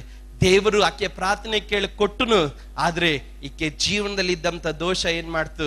ಅದನ್ನು ವೇದನೆಯಾಗಿ ರೂಪಿಸಲಿಕ್ಕೆ ಪ್ರಾರಂಭವಾಯ್ತು. ದೇವರ ವಾಕ್ಯದಲ್ಲಿ ಗಮನಿಸ್ತೇವೆ, ಮಗು ಹೆರಬೇಕಾದ್ರೆ ಎಲ್ಲಾ ತಾಯಿಗೂ ವೇದನೆ ಆಗೇ ಆಗುತ್ತೆ. ಬಹು ವೇದನೆ ಆಗೋದು ಮಗು ಅಂಗವೈಕಲ್ಯತೆ ಉಂಟಾದಾಗ. ಆದ್ರೆ ಈ ಮಗುಗೆ ಯಾವ ಅಂಗವೈಕಲ್ಯತೆ ಇಲ್ಲ. ಆದ್ರೆ ಈಕೆ ಒಳಗಡೆ ಹರಗಿಸಿಟ್ಟಂತ ಕೆಲವೊಂದು ಪಾಪಗಳಿತ್ತಲ್ಲ, ಆಕೆ ಏನ್ ಮಾಡ್ತು? ಶುಭವನ್ನು ಕಂಡ್ರು ಸಂತೋಷ ಪಡಕ್ಕಾಗ್ಲಿಲ್ಲ, ಆಶೀರ್ವಾದ ಕಂಡ್ರು ಉಲ್ಲಾಸ ಪಡಕ್ಕಾಗ್ಲಿಲ್ಲ, ವೇದನೆ ಪಡಿಸುತ್ತಾಯ್ತು. ಸತ್ಯವೇದ ಗ್ರಂಥದಲ್ಲಿ ಮಗುವನ್ನು ಆಕೆ ಕೈಯಲ್ಲಿ ತೆಗೆದುಕೊಂಡಾಗ ಆ ಮಗು ಪ್ರಾರ್ಥನೆ ಮಾಡಿ ಹೊಂದಿಕೊಂಡಂತ ಮಗು, ಆಕೆ ಹೇಳ್ತಾ ಇದ್ದಾಳೆ, ಏನಂತ ಹೇಳ್ತಾ ಇದ್ದಾಳೆ? ಬೆನ್ನೋನಿ ಅಂದ್ರೆ ವೇದನೆ ಪುತ್ರ, ನನಗೆ ಸಾವನ್ನು ಬರ ಮಾಡಿದಂತ ಪುತ್ರ. ರಾತ್ರಿ ವೇಳೆಯಲ್ಲಿ ನಾನು ಪ್ರಾರ್ಥನೆ ಮಾಡಬೇಕಾದ್ರೆ ದೇವರ ಆತ್ಮನು ಇಲ್ಲಿರುವಂತ ತಂದೆ ತಾಯಿಗಳಿಗೆ ಒಂದು ಮಾತನ್ನು ಎಚ್ಚರಿಸಲಿಕ್ಕೆ ಹೇಳಿದನು. ಇವತ್ತು ವಿಶ್ವಾಸ ಜೀವನದಲ್ಲಿರೋ ದೇವರ ಮಕ್ಕಳೇ, ನಿನ್ನ ಮಕ್ಕಳ ಕುರಿತಾಗಿ ಏನ್ ಹೇಳ್ತಾ ಇದೆಯಾ ಅನ್ನೋದು ನೀನು ಚೆನ್ನಾಗಿ ಅರ್ಥ ಮಾಡಿಕೊಳ್ಬೇಕು. ಇವತ್ತು ಅನೇಕ ತಂದೆ ತಾಯಿಗಳು ಅವರ ಮಕ್ಕಳ ಕುರಿತಾಗಿ ಹೇಳಿದ್ರು, ಲೋ ಓದದೆ ಹೋದ್ರೆ ನಿನ್ನ ಕಥೆ ಮೇಸಕ್ ಆಗ್ತೀನೋ, ಲೋ ನೀನ್ ಅದ್ ಮಾಡದೆ ಹೋದ್ರೆ ನಿನ್ನ ಅದ್ ಮಾಡ್ತೀನೋ ಇದ್ ಮಾಡ್ತೀನೋ ಅಂತ ಹೇಳಿ ಮಕ್ಕಳ ಜೀವಿತಗಳಲ್ಲಿ ಭಯವನ್ನು ಹುಟ್ಟಿಸಿದ್ರು. ಅನೇಕ ಮಕ್ಕಳು ಏನ್ ಮಾಡಿದ್ರು? ಆ ಭಯಕ್ಕೆ ತಕ್ಕಂತೆ ಓದ್ಲಿಕ್ಕಾಗಿ ಪ್ರಾರಂಭ ಮಾಡಿದ್ರು. ಆ ಯಾವ ಕೇಡು ಸಂಭವಿಸುತ್ತೆ ಅಂತ ಅವರ ಹೃದಯದಲ್ಲಿ ಭಯ ಎನ್ನುವುದು ಆವರಿಸಿಕೊಳ್ತು. ಅದೇ ಭಯ ಅವರು ಯಾವ ವಿಷಯಕ್ಕಾಗಿ ಭಯಪಟ್ರು ಆ ಕಡೆ ನಡೆಸ್ತು. ಇವತ್ತು ಅನೇಕ ತಂದೆ ತಾಯಿಗಳಿಗೆ ಮಕ್ಕಳಿಗೆ ವಿದ್ಯಾಭ್ಯಾಸ ಕೊಟ್ರಿ, ಒಳ್ಳೆ ಕೆಲಸ ಕೊಟ್ರಿ, ಒಳ್ಳೆ ಭವಿಷ್ಯ ಕೊಟ್ರಿ. ಆದ್ರೆ ಇವತ್ತು ಅನೇಕ ತಂದೆ ತಾಯಿಗಳು ಮಕ್ಕಳಿಗೆ ದೇವರನ್ನು ಕೊಡ್ಲಿಲ್ಲ. ಇವತ್ತು ಅನೇಕ ತಂದೆ ತಾಯಿಗಳು ಮಕ್ಕಳಿಗೆ ಪರಿಶುದ್ಧವಾದ ಜೀವಿತವನ್ನು ಕೊಡ್ಲಿಲ್ಲ. ಇವತ್ತು ಅನೇಕ ತಂದೆ ತಾಯಿಗಳು ಮಕ್ಕಳನ್ನ ಬೇರ್ಪಡುವಿಕೆಯಲ್ಲಿ ಪರಿಶುದ್ಧತೆಯಲ್ಲಿ ಬೆಳೆಸತಕ್ಕಂತ ಕಾರ್ಯವನ್ನು ಇವತ್ತು ಒದಗಿಸಿಕೊಡಲಿಲ್ಲ. ಇವತ್ತು ಸಭೆ ಎಚ್ಚರವಾಗು. ತಾಯಿಯೇ ಬೆನ್ನೋನಿ ಅಂತ ಹೇಳಬೇಡ, ಹೇಳು ನನ್ನ ಮಗನು ನನ್ನ ಭುಜ ಬಲವಾಗಿದ್ದಾನೆ, ನನ್ನ ಮಗನು ದೇವರಿಗಾಗಿ ಜೀವಿಸುವವನು. ನಿನ್ನ ಕೈಯಲ್ಲಿ ಏನು ಇಲ್ಲದಿದ್ರು ಮಕ್ಕಳ ಕುರಿತಾಗಿ ಶಾಪದ ಪದಗಳನ್ನು ನೀನು ಹೇಳೋದಕ್ಕೆ ಹೋಗಬೇಡ. ನಾನು ನಿನ್ನೆ ಫಾಸ್ಟಿಂಗ್ ಪ್ರೇಯರ್ ಅಲ್ಲಿ ಒಂದು ಮಾತನ್ನು ನಾನು ಈ ರೀತಿ ಹೇಳಿದೆ, ಇಂದಿನ ಕಾಲದ ತಾಯಂದ್ರನ್ನೆಲ್ಲ ಅನುಭವದಿಂದ ನೋಡೋದಕ್ಕೂ ಹತ್ತಿರದಿಂದ ನೋಡೋದಕ್ಕೂ ದೇವರ ಕೃಪೆ ಕೊಟ್ಟನು. ಹಿಂದೆ ಇದ್ದಂತ ಕೆಲವೊಂದು ತಾಯಂದ್ರು ಅವರು ಒಂದು ಗ್ಲಾಸ್ ಅಕ್ಕಿ ಮನೆಯಲ್ಲಿದ್ರೆ ಅವ್ರ ಅಕ್ಕಿನ ಪಾತ್ರೆಯಲ್ಲಿ ಹಾಕಿ ನೀರನ್ನ ತುಂಬಾ ಉಯ್ದು ಉಪ್ಪಾಕಿ ಗಂಜಿ ಕಲಸಿ ಮಕ್ಕಳಿಗೆ ಕೊಡಬೇಕಾದ್ರೆ ಈ ರೀತಿಯಾಗಿ ಒಂದು ಪದ ಹೇಳ್ತಾರೆ, ಈಗ ರಾತ್ರಿ ವೇಳೆಯಲ್ಲಿ ಸ್ತೋತ್ರ ಮಾಡಿ ಈ ಗಂಜಿನ ಕುಡಿರಿ, ಬೆಳಗ್ಗೆ ಆದಾಗ ದೇವರು ನಮಗೆ ಒಳ್ಳೆ ಆಹಾರವನ್ನು ದೇವರು ಕೊಡ್ತಾನೆ ಅಂತ. ಆದ್ರೆ ಇವತ್ತಿನ ಕಾಲದ ತಾಯಂದ್ರ ಗಮನಿಸಿದಾಗ ಮನೆ ತುಂಬಾ ಮೂಟೆ ಅಕ್ಕಿ ಇದ್ರು ಸಹ ಅವರು ಹೇಳ್ತಾರೆ, ಅಪ್ಪ ನಿಮ್ಮ ಅಪ್ಪ ಇದನ್ನೇ ತಂದಾಕಿರೋ ತಿನ್ರ ಅಂತ ಹೇಳಿ ಅವ್ರನ್ನ ನಿಂದಿಸಿ ಅಲ್ಲಿ ಅವರ ಶಾಪದ ಮದಗಳನ್ನು ಆಡ್ತಾರೆ. ಕಾರಣವೇನು ಗೊತ್ತಾ? ಒಂದು ಕಾಲದಲ್ಲಿ ತಾಯಂದ್ರು ಅವರ ಮಕ್ಕಳನ್ನ ನಂಬಿಕೆಯಲ್ಲಿ ಬೆಳೆಸ್ತಾ ಇದ್ರು. ಇಲ್ಲದೆ ಇದ್ದಾಗ ದೇವರು ಕೊಡ್ತಾನೆ, ಇಲ್ಲದೆ ಇದ್ದಾಗ ದೇವರು ನಡೆಸ್ತಾನೆ, ಇಲ್ಲದೆ ಇದ್ದಾಗ ದೇವರು ಅಭಿವೃದ್ಧಿ ಪಡಿಸ್ತಾನೆ ಅಂತ. ಇವತ್ತು ತಾಯಂದ್ರೆ ನಿಮ್ಮ ಮಕ್ಕಳಿಗೆ ಏನು ಉಪದೇಶ ಮಾಡ್ತಾ ಇದ್ದೀರಾ? ಎಲ್ಲ ಇದ್ದುಕೊಂಡು ನಂಬಿಕೆಯನ್ನು ಹೇಳ್ತಾ ಇದ್ದೀರಾ? ಎಲ್ಲ ಇದ್ದುಕೊಂಡು ಸತ್ಯವನ್ನು ಬೋಧಿಸ್ತಾ ಇದ್ದೀರಾ? ಎಲ್ಲ ಇದ್ದುಕೊಂಡು ದೇವರ ಭಯವನ್ನು ನಿನ್ನ ಮಕ್ಕಳಿಗೆ ಉಪದೇಶ ಮಾಡ್ತಾ ಇದ್ದೀರಾ? ದೇವರ ವಾಕ್ಯ ಹೇಳ್ತದೆ, ಯಾಕೋಬನ ನೋಡಿ ಒಂದೇ ಒಂದು ಮಾತು ಹೇಳಿದನು, ತಾಯಿ ಹೇಳಿದ್ಲು ನೀನು ಬೆನ್ನೋನಿ ಅಂತ. ಕಾರಣ ಆಕೆ ಜೀವನದಲ್ಲಿ ಇದ್ದಂತ ಶರೀರದ ಇಚ್ಛೆಗಳ ಮುಖಾಂತರವಾಗಿ ನಿನ್ನನ್ನು ಶಪಿಸಲು. ಆದ್ರೆ ನಾನು ಶಾರೀರಿಕವಾದ ಮನುಷ್ಯನಲ್ಲ, ನಾನೊಬ್ಬ ಆತ್ಮಿಕವನಾದ ಮನುಷ್ಯನು. ದೇವರು ನನಗೆ ಕೊಡುವಂತ ಸಂತತಿಗಳು ಅವರ ಶಾಪಗ್ರಸ್ತರಾಗೋದಿಲ್ಲ. ದೇವರು ನನಗೆ ಕೊಡುವಂತ ಸಂತತಿಗಳು ಅವರು ಆಶೀರ್ವದಿಸಲ್ಪಟ್ಟವರಾಗಿರಬೇಕು. ಅವನು ಒಂದೇ ಒಂದು ಮಾತು ಹೇಳಿದ್ರು, ನನ್ನ ಮಗನು ಬೆನ್ಯಾಮೀನ್ ಆಗಿದ್ದಾನೆ. ಇವತ್ತು ದೇವರ ಮಕ್ಕಳು ಗಮನಿಸಿ, ಬೆನ್ಯಾಮೀನ ಒಂದೇ ಒಂದು ಪ್ರತ್ಯೇಕತೆ ಏನು ಗೊತ್ತಾ? ದೇವರ ಪ್ರೀತಿ ಅವನ ಮೇಲೆ ಇರುವಂತದಾಗಿದೆ. ತಾಯಿಯ ಗರ್ಭದಲ್ಲೇ ಇದ್ದಾಗ ಅವನ ತಾಯಿಗೆ ಅವನು ಹಲ್ಲೆಲೂಯಾ ಅವನು ವಿರೋಧಿ ಆಗಿದ್ದನು. ತಾಯಿ ಅವನ ಆಕೆಯನ್ನು ನಿರಾಕರಿಸಿದಳು. ತಾಯಿ ಆಕೆಯನ್ನು ಪ್ರೀತಿಸಲಿಲ್ಲ. ಆದ್ರೆ ಪರಲೋಕ ರಾಜ್ಯದ ದೇವರು ನೋಡಿ ಹೇಳಿದನು, ಇಹಲೋಕದ ತಾಯಿ ನಿನ್ನನ್ನು ಪ್ರೀತಿಸದ ಇರುವುದಾದ್ರೂ ಪರಲೋಕದಲ್ಲಿರುವಂತ ನಾನು ನಿನ್ನನ್ನು ಪ್ರೀತಿಸುತ್ತೇನೆ. ನೀನು ನನಗೆ ಪ್ರಿಯನಾಗಿದೀಯ, ಆದ್ದರಿಂದ ನೀನು ನಿರ್ಭಯನಾಗಿ ವಾಸ ಮಾಡುತ್ತೀಯ. ಬೆನ್ಯಾಮೀನ್ ಬೆಳೆದು ಬಂದನು. ಬೆನ್ಯಾಮೀನ್ ಬೆಳೆದು ಬಂದಾಗ ಯೋಸೇಫನು ತನ್ನ ಐಗುಪ್ತ ದೇಶಕ್ಕೆ ಮಾರಲ್ಪಟ್ಟನು. ಐಗುಪ್ತ ದೇಶಕ್ಕೆ ಮಾರಲ್ಪಟ್ಟಾಗ ಸತ್ಯವೇದ ಗ್ರಂಥದಲ್ಲಿ ನಾವು ಗಮನಿಸಲಿಕ್ಕೆ ಸಾಧ್ಯವಾಗೋ ಕಾರ್ಯ, ಐಗುಪ್ತ ದೇಶದಲ್ಲಿ ಅವನು ಉನ್ನತನಾದಂತ ಒಂದು ಪದವಿಗೆ ಯೋಸೇಫನು ಬಂದನು. ಯೋಸೇಫನು ಬಂದಾಗ ಕಾನಾವು ದೇಶದಲ್ಲಿ ಬರ ಉಂಟಾಯಿತು. ಆಗ ಐಗುಪ್ತ ದೇಶಕ್ಕೆ ಹೋಗ್ತಾ ಇದ್ದಾರೆ. ಐಗುಪ್ತ ದೇಶಕ್ಕೆ ಹೋದಾಗ ಸತ್ಯವೇದ ಗ್ರಂಥದಲ್ಲಿ ನಾವು ಗಮನಿಸಲಿಕ್ಕೆ ಸಾಧ್ಯವಾಗುವಂತ ಕಾರ್ಯ, ಇಸ್ರಾಯೇಲಿನ 10 ಮಕ್ಕಳು, ಯಾಕೋಬಿನ 10 ಮಕ್ಕಳು ಹೋಗಿ ಅವರು ದವಸ ಧಾನ್ಯವನ್ನು ಕೇಳ್ತಾರೆ. ಯಾಕೋಬನನ್ನು ಮಕ್ಕಳು ಹೋಗಿ ಕೇಳಿದಾಗ ಯೋಸೇಫನ ಅವರು ತಮ್ಮ ಅಣ್ಣಂದರಂತ ಗುರುತಿಡಿದು ಕೊಡ್ತೀನಂತ ಹೇಳಿ ಅವರಿಗೆ ಆಹಾರವನ್ನು ಕೊಟ್ಟು ಕಳಿಸ್ತಾನೆ. ಸತ್ಯವೇದ ಗ್ರಂಥದಲ್ಲಿ ಯೋಸೇಫನು ತನ್ನ ತಮ್ಮನಾಗಿರುವಂತ ಬೆನ್ಯಾಮೀನನ್ನು ಕರೆಯುವುದಕ್ಕೋಸ್ಕರವಾಗಿ ಆತನನ್ನು ಅವರಿಗೆ ಅನೇಕ ವಿಧವಾದಂತ ಕಾರ್ಯಗಳನ್ನು ಮಾಡಿದಾಗ ಸತ್ಯವೇದ ಗ್ರಂಥದಲ್ಲಿ ಗಮನಿಸ್ತೇವೆ, ಬೆನ್ಯಾಮೀನ್ ಬಂದಾಗ ಅವರಿಗೆ ಆಹಾರಗಳನ್ನು ಕೊಟ್ಟು ಭೋಜನಗಳನ್ನು ಕೊಟ್ಟು ಇಷ್ಟ ಪದಾರ್ಥಗಳನ್ನೆಲ್ಲ ಒದಗಿಸಿಕೊಟ್ಟಾಗ ದೇವರ ವಾಕ್ಯದಲ್ಲಿ ಹಿಂತಿರುಗಿ ಹೋಗಬೇಕಾದ್ರೆ ಯೋಸೇಫನ ಒಂದು ಮಾತು ಹೇಳ್ತಾನೆ, ಅವನ ಮೂಟೆಯಲ್ಲಿ ಅವನ ಚೀಲದಲ್ಲಿ ನೀನು ಒಂದು ಬೆಳ್ಳಿ ಪಾತ್ರೆಯನ್ನು ಹಾಕಿ ನೀನು ಕಳಿಸು. ಆತನ ಹಾಕಿ ಕಳಿಸಿದಾಗ ದೇವರ ವಾಕ್ಯದಲ್ಲಿ ಗಮನಿಸ್ತೇವೆ, ಸೇವಕರು ಹೋಗಿ ಆ ಚೀಲವನ್ನು ಹಿಡಿದು ಇದು ಬೆನ್ಯಾಮೀನಿಗೆ ಅಂತ ತಿಳಿದು ಅವರು ಏನ್ ಮಾಡ್ತಾರೆ, ಬೆನ್ಯಾಮೀನನ್ನ ಹಿಡ್ಕೊಂಡು ಬರ್ತಾರೆ. ಸತ್ಯವೇದ ಗ್ರಂಥದಲ್ಲಿ ಗಮನಿಸ್ತೇವೆ, ಬೆನ್ಯಾಮೀನ್ ಮಾಡಿದ ತಪ್ಪಲ್ಲ, ಬೆನ್ಯಾಮೀನ್ ಮಾಡಿದಂತ ಯಾವ ದುಷ್ಕೃತ್ಯ ಇಲ್ಲ. ಯೋಸೇಫನು ತಾನು ತಮ್ಮನ್ನು ಯಾವಾಗಲೂ ಹತ್ತಿರ ಇರಬೇಕೆಂದು ಒಂದು ಪರಿಶೋಧನೆಯನ್ನು ಅವನ ಜೀವನದಲ್ಲಿ ಬರಮಾಡ್ತಾನೆ. ಪರಿಶೋಧನೆ ಬರಮಾಡಿದಾಗ ಆ ಪರಿಶೋಧನೆಯಲ್ಲಿ ಬೆನ್ಯಾಮೀನ್ ಸಿಗ್ತಾನೆ. ಬೆನ್ಯಾಮೀನ್ ಸಿಕ್ಕಿದಾಗ ಒಂದು ಪಕ್ಷ ಬೆನ್ಯಾಮೀನ್ ಚಿಂತೆ ಮಾಡಿರ್ಬೋದು, ನಾನು ಮಾಡದಿರುವಂತ ತಪ್ಪಿಗೆ ಏನಕ್ಕೋಸ್ಕರವಾಗಿ ನಾನು ಶಿಕ್ಷೆ ಅನುಭವಿಸಬೇಕು, ನಾನು ಮಾಡದಿರುವಂತ ತಪ್ಪಿಗೆ ಏನಕ್ಕೋಸ್ಕರವಾಗಿ ನಾನು ದಂಡನೆ ಅನುಭವಿಸಬೇಕು. ದೇವರ ವಾಕ್ಯದಲ್ಲಿ ಗಮನಿಸ್ತೇವೆ, ಯೆಹೂದನು ಮಾತನಾಡಲಿಕ್ಕಾಗಿ ಪ್ರಾರಂಭ ಮಾಡಿದನು, ಅವನನ್ನು ಬಿಟ್ಟು ಬಿಡು, ಅವನ ಪರವಾಗಿ ನಾವು ದಾಸರಾಗ್ತೇವೆ. ನನ್ನ ಬೈಬಲ್ ಅನ್ನು ಓದಬೇಕಾದ್ರೆ ದೇವರ ಆತ್ಮನ ನನಗೆ ತಿಳಿಸಿಕೊಟ್ಟಂತ ಒಂದೇ ಒಂದು ಕಾರ್ಯ, ನಾನು ಪ್ರೀತಿ ಮಾಡುವಂತ ಕೆಲವೊಂದು ವ್ಯಕ್ತಿಗಳು ಅವರ ನಿಂದೆಗಳಲ್ಲಿ ಹಾದು ಹೋಗ್ತಾ ಇದ್ದಾರೆ.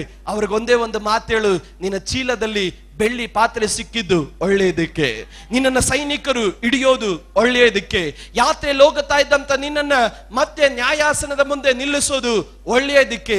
ಕಾರಣವೇನು?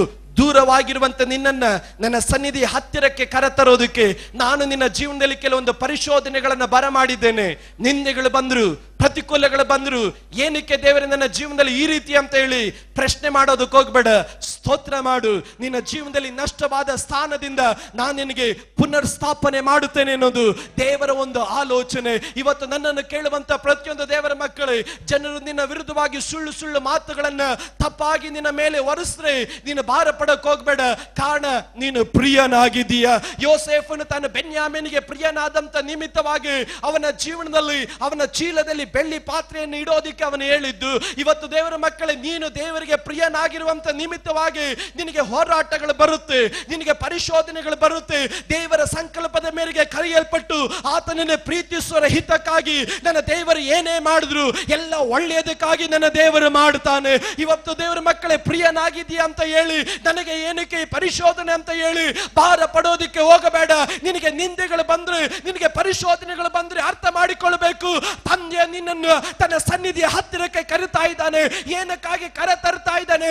ಉಳಿದ ಅಣ್ಣಂದರಿಗೆ ಲಭಿಸದಿರುವಂತ ಒಂದು ಶ್ರೇಷ್ಠವಾದಂತ ಆಶೀರ್ವಾದವನ್ನ ನಿನ್ನ ಮೇಲೆ ದಯಪಾಲಿಸೋದಕ್ಕಾಗಿ ತಂದೆ ನಿನ್ನನ್ನು ಕರೀತಾ ಇದ್ದಾನೆ. ಏನಕ್ಕೆ ನಾನು ಈ ಐಗುಪ್ತ ದೇಶಕ್ಕೆ ಬಂದೆ? ಏನಕ್ಕೆ ಸೇವೆಗೆ ಬಂದೆ? ಏನಕ್ಕೆ ಆತ್ಮಿಕವಾದ ಜೀವನಕ್ಕೆ ಬಂದೆ? ಏನಕ್ಕೆ ನಾನು ಈ ರೀತಿಯಾಗಿ ಇಲ್ಲಿಗೆ ಬಂದೆ ಅಂತ ಹೇಳಿ ಭಾರ ಪಡೋಕ್ ಹೋಗ್ಬೇಡ. ತಂದೆ ನಿನ್ನನ್ನು ಪ್ರೀತಿಸ್ತಾನೆ, ತಂದೆ ನಿನ್ನನ್ನು ಪ್ರೀತಿಸ್ತಾನೆ, ತಂದೆ ನಿನ್ನನ್ನು ಪ್ರೀತಿಸ್ತಾನೆ. ತಂದೆ ನಿನ್ನನ್ನು ಪ್ರೀತಿಸುವವನಾಗಿರೋದ್ರಿಂದ ನಿನ್ನ ಮೂಟೆಯಲ್ಲಿ ಚೀಲ ಸಿಕ್ಕಿದೆ. ಆತನಿಗೆ ತಿಳಿಯದೇ ಇರೋದ್ರಿಂದಲ್ಲ, ನನ್ನ ದೇವರಿಗೆಲ್ಲ ಗೊತ್ತು.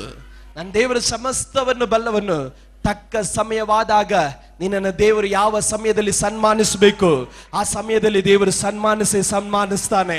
ನಂಬಿಗಸ್ತನಾಗಿ ಆತನ ಮುಂದೆ ನಿಲ್ಲು. ನಂಬಿಗಸ್ತನು ತಾನು ಆಶೀರ್ವಾದದ ಪೂರ್ಣನಾಗ್ತಾನೆ ಎನ್ನುವುದು ದೇವರ ವಾಕ್ಯ ನಮಗೆ ತಿಳಿಸಿಕೊಡುತ್ತೆ. ಈ ಬೆನ್ಯಾಮೀನನ್ನು ನೋಡಿಕೊಂಡು ದೇವರು ತಾನು ಈ ರೀತಿಯಾಗಿ ಹೇಳ್ದ, ಇವರ ತಪ್ಪಲಿನಲ್ಲಿ ನಾನು ವಾಸ ಮಾಡ್ತಾನೆ, ಇವರನ್ನ ನಾನು ಆವರಿಸಿಕೊಂಡಿದ್ದೇನೆ. ನನಗೆ ಬಹಳ ಸಂತೋಷ ಕೊಡುವಂತ ಒಂದೇ ಒಂದು ಪದ, ಈ ಬೆನ್ಯಾಮೀನ್ ಕುಲದಿಂದಲೇ ದೇವರು ಇಸ್ರಾಯೇಲ್ನ ಮೊದಲೇ ಅರಸನನ್ನು ಆರಿಸಿಕೊಂಡನು. ಎರಡನೇದಾಗಿ ಈ ಬೆನ್ಯಾಮೀನ್ ಕುಲದಿಂದಲೇ ಸತ್ಯವೇದ ಗ್ರಂಥದಲ್ಲಿ ನಾವು ಗಮನಿಸಲಿಕ್ಕೆ ಸಾಧ್ಯವಾಗುವಂತ ಅಪೊಸ್ತಲನಾದ ಪೌಲನನ್ನ ದೇವರು ಆರಿಸಿಕೊಂಡಿದ್ದು. ದೇವರ ಮಕ್ಕಳು ಗಮನಿಸಿ, ದೇವರು ನಿನ್ನನ್ನು ಕಂಡ್ರೆ ನಿನ್ನಿಂದ ಬರೋದು ಯಾವುದು ಸಾಧಾರಣವಾದ ಆಗಿರೋದಿಲ್ಲ. ನಿನ್ನಿಂದ ಬರೋದು ಯಾವಾಗಲೂ ಶ್ರೇಷ್ಠವಾದಾಗಿರುತ್ತೆ. ಅದು ನಂಬೋರು ಮಾತ್ರ ಗಟ್ಟಿಯಾಗಿ ದೇವರಿಗೆ ಸ್ತೋತ್ರ ಮಾಡೋಣ. ಇವತ್ತು ದೇವರ ಮಕ್ಕಳೇ, ದೇವರು ನಿನ್ನನ್ನು ಕಂಡಿದ್ರೆ ನಿನ್ನ ಆರಂಭ ಅಲ್ಪವಾಗಿರಬಹುದು, ಆದ್ರೆ ನಿನ್ನ ಅಂತ್ಯ ಏನದು ಸಾಧಾರಣವಾಗಿರೋದಿಲ್ಲ. ನಿನ್ನಿಂದ ಲೋಕ ಕಂಡು ಅರಿಯದೇ ಇರುವಂತ ಶ್ರೇಷ್ಠವಾದದ್ದು ನಿನ್ನಿಂದ ಹೊರಗಡೆ ಬರಲಿಕ್ಕೆ ಸಾಧ್ಯ ಏನೋದು ದೇವರ ಮಕ್ಕಳು ಚೆನ್ನಾಗಿ ಅರ್ಥ ಮಾಡಿಕೊಳ್ಳಬೇಕು. ಸೌಲನು ಹೊರಗಡೆ ಬಂದಿದ್ದು ಬೆನ್ಯಾಮೀನ್ ಕುಲದಿಂದ, ಅಪೊಸ್ತಲನಾದಂತ ಪೌಲನು ತಾನು ಹೊರಗಡೆ ಬಂದಿದ್ದು ಬೆನ್ಯಾಮೀನ್ ಕುಲದಿಂದ. ಆ ಪೌಲನು ಹೇಳ್ತಾನೆ, ಯಹೂದ ಗೋತ್ರದ ಸಿಂಹವಾಗಿರುವಂತ ಕ್ರಿಸ್ತನನ್ನು ನೋಡಿಕೊಂಡು ಒಂದೇ ಒಂದು ಪದ ಹೇಳ್ದ, ಈ ಕ್ರಿಸ್ತನ ಪ್ರೀತಿಯಿಂದ ನನ್ನನ್ನು ಅಗಲಿಸೋದಕ್ಕೆ ಯಾರ ಕೈಯಲ್ಲಿ ಸಾಧ್ಯ? ಮರಣಕ್ಕಾಗಲಿ, ಖಡ್ಗಕ್ಕಾಗಲಿ, ಈ ಲೋಕದ ಸಂಗತಿಗಳಿಗಾಗಲಿ, ದೂತರಿಗಾಗಲಿ, ದುರಾತ್ಮಗಳಿಗಾಗಲಿ ಯಾರು ನನ್ನನ್ನು ಅಗಲಿಸಲಿಕ್ಕೆ ಸಾಧ್ಯ ಇಲ್ಲ. ಕಾರಣ ಅಲ್ಪನಾಗಿರುವಂತ ನನ್ನನ್ನು ಶ್ರೇಷ್ಠವಾದಂತ ಅಪೊಸ್ತಲನಾಗಿ ಮಾರ್ಪಡಿಸಿದ್ದು ದೇವರ ಕೃಪೆಯೇ ಆಗಿರುವಂತದಾಗಿದೆ. ಆತನು ಹೇಳ್ತಾನೆ, ನನಗುಂಟಾಗಿರುವ ಈ ನಿರ್ಬಲ ಅವಸ್ಥೆಯಲ್ಲಿ ನಾನು ದುಃಖ ಪಡೋದಿಲ್ಲ, ನಾನು ಸಂತೋಷ ಪಡುತ್ತೇನೆ. ಕಾರಣ ನಾನು ಯಾವಾಗ ಬಲಹೀನನಾಗಿದ್ದೇನೋ ನಾನು ಆಗಲೇ ಬಲಿಷ್ಠನಾಗಿದ್ದೇನೆ. ಕಾರಣ ನನ್ನನ್ನು ಪ್ರೀತಿಸುವ ಒಬ್ಬ ತಂದೆ ಪರಲೋಕದಲ್ಲಿ ಇದ್ದಾನೆ. ಇವತ್ತು ವಿಶ್ವಾಸ ಜೀವನದಲ್ಲಿರೋ ದೇವರ ಮಕ್ಕಳೇ, ನಿಮ್ಮನ್ನು ಪರಿಶೋಧನೆ ಮಾಡ್ರಿ, ನಿಮ್ಮನ್ನೇ ಪರಿಶೋಧನೆ ಮಾಡ್ರಿ. ಇವತ್ತು ನಿಮಗುಳ್ಳಂತ ಒಂದು ಸಮಯ, ಕರ್ತನು ನಿನಗಾಗಿ ಕ್ರಿಯೆ ಮಾಡುವ ಸಮಯ, ಕರ್ತನು ನಿನ್ನನ್ನು ಮುಟ್ಟೋ ಸಮಯ, ಕರ್ತನು ನಿನ್ನನ್ನು ಬಿಡಿಸುವ ಸಮಯ. ಏನಿಲ್ಲದಿರುವಂತ ನಿನ್ನ ಜೀವನದಲ್ಲಿ ಹೊಸ ಆರಂಭವನ್ನು ದೇವರು ಕೊಡೋ ಸಮಯ. ನಿರೀಕ್ಷೆಯನ್ನು ಕಳ್ಕೋಬೇಡ. ನಿರೀಕ್ಷೆ ಉಳ್ಳವನಾಗಿ ದೇವರ ಮುಂಭಾಗದಲ್ಲಿ ನಾವೆಲ್ಲರೂ ಎದ್ದು ನಿಂತುಕೊಳ್ಳೋಣ. ನಾವು ಪ್ರಾರ್ಥನೆ ಮಾಡಲಿಕ್ಕೋಸ್ಕರವಾಗಿ ಹೋಗೋಣ. ದೇವರ ಸನ್ನಿಧಾನದಲ್ಲಿ ನಮ್ಮನ್ನು ನಾವು ತಗ್ಗಿಸಿಕೊಳ್ಳೋಣ. ಬೆನ್ಯಾಮೀನ್ ಕುಲ ಅದು ತಾಯಿಯ ಆರಂಭದಲ್ಲಿ ಶಾಪಗ್ರಸ್ತವಾದದ್ದು, ಆದರೆ ಅದರ ಅಂತ್ಯವನ್ನು ದೇವರು ಮಹಿಮೆಯಾಗಿ ದೇವರು ವೃದ್ಧಿಪಡಿಸಿದನು. ಇವತ್ತು ದೇವರ ಸನ್ನಿಧಿಯಲ್ಲಿ ನಾನು ಒಂದು ಪ್ರಾರ್ಥನೆಯನ್ನ ನಾವೆಲ್ಲರೂ ಮಾಡೋಣ. ಇವತ್ತು ನನ್ನ ಕುಟುಂಬದಲ್ಲಿ ನಾನು ಹೊರಗಡೆ ಚೆನ್ನಾಗಿ ಕಾಣ್ತಾ ಇದ್ರೆ, ಒಳಗಡೆ ವೇದನೆಗಳು ನನ್ನನ್ನು ಆವರಿಸಿಕೊಂಡಿದ್ರೆ ಅದಕ್ಕೆ ಕಾರಣ ಏನು? ದೇವರು ವೇದನೆ ಕೊಡಲ್ಲ. ದೇವರು ನಮ್ಮ ಜೀವನದಲ್ಲಿ ಕೊರಗುವಂತ ಅನುಭವಗಳನ್ನ ದೇವರು ಕೊಡಲ್ಲ. ಆದ್ರೆ ಏನಕ್ಕೆ ನನ್ನ ಜೀವನದಲ್ಲಿ ಈ ರೀತಿ ಸಂಭವಿಸ್ತು, ನನ್ನ ಜೀವನದಲ್ಲಿ ತಡೆಯಾಗಿರುವುದು ಏನು ಎನ್ನುವುದನ್ನ ನಿಮ್ಮನ್ನೇ ನೀವು ದೇವರ ಸನ್ನಿಧಿಯಲ್ಲಿ ಪರಿಶೋಧನೆ ಮಾಡ್ರಿ. ಅಲ್ಪ ನಿಮಿಷ ನಮ್ಮ ಎರಡು ಕೈಗಳನ್ನ ಪರಲೋಕ ರಾಜ್ಯದ ಕಡೆ ಚಾಚೋಣ. ದೇವರ ಪ್ರಸನ್ನತೆ ನಮ್ಮನ್ನು ಆವರಿಸ್ತಾ ಇದೆ.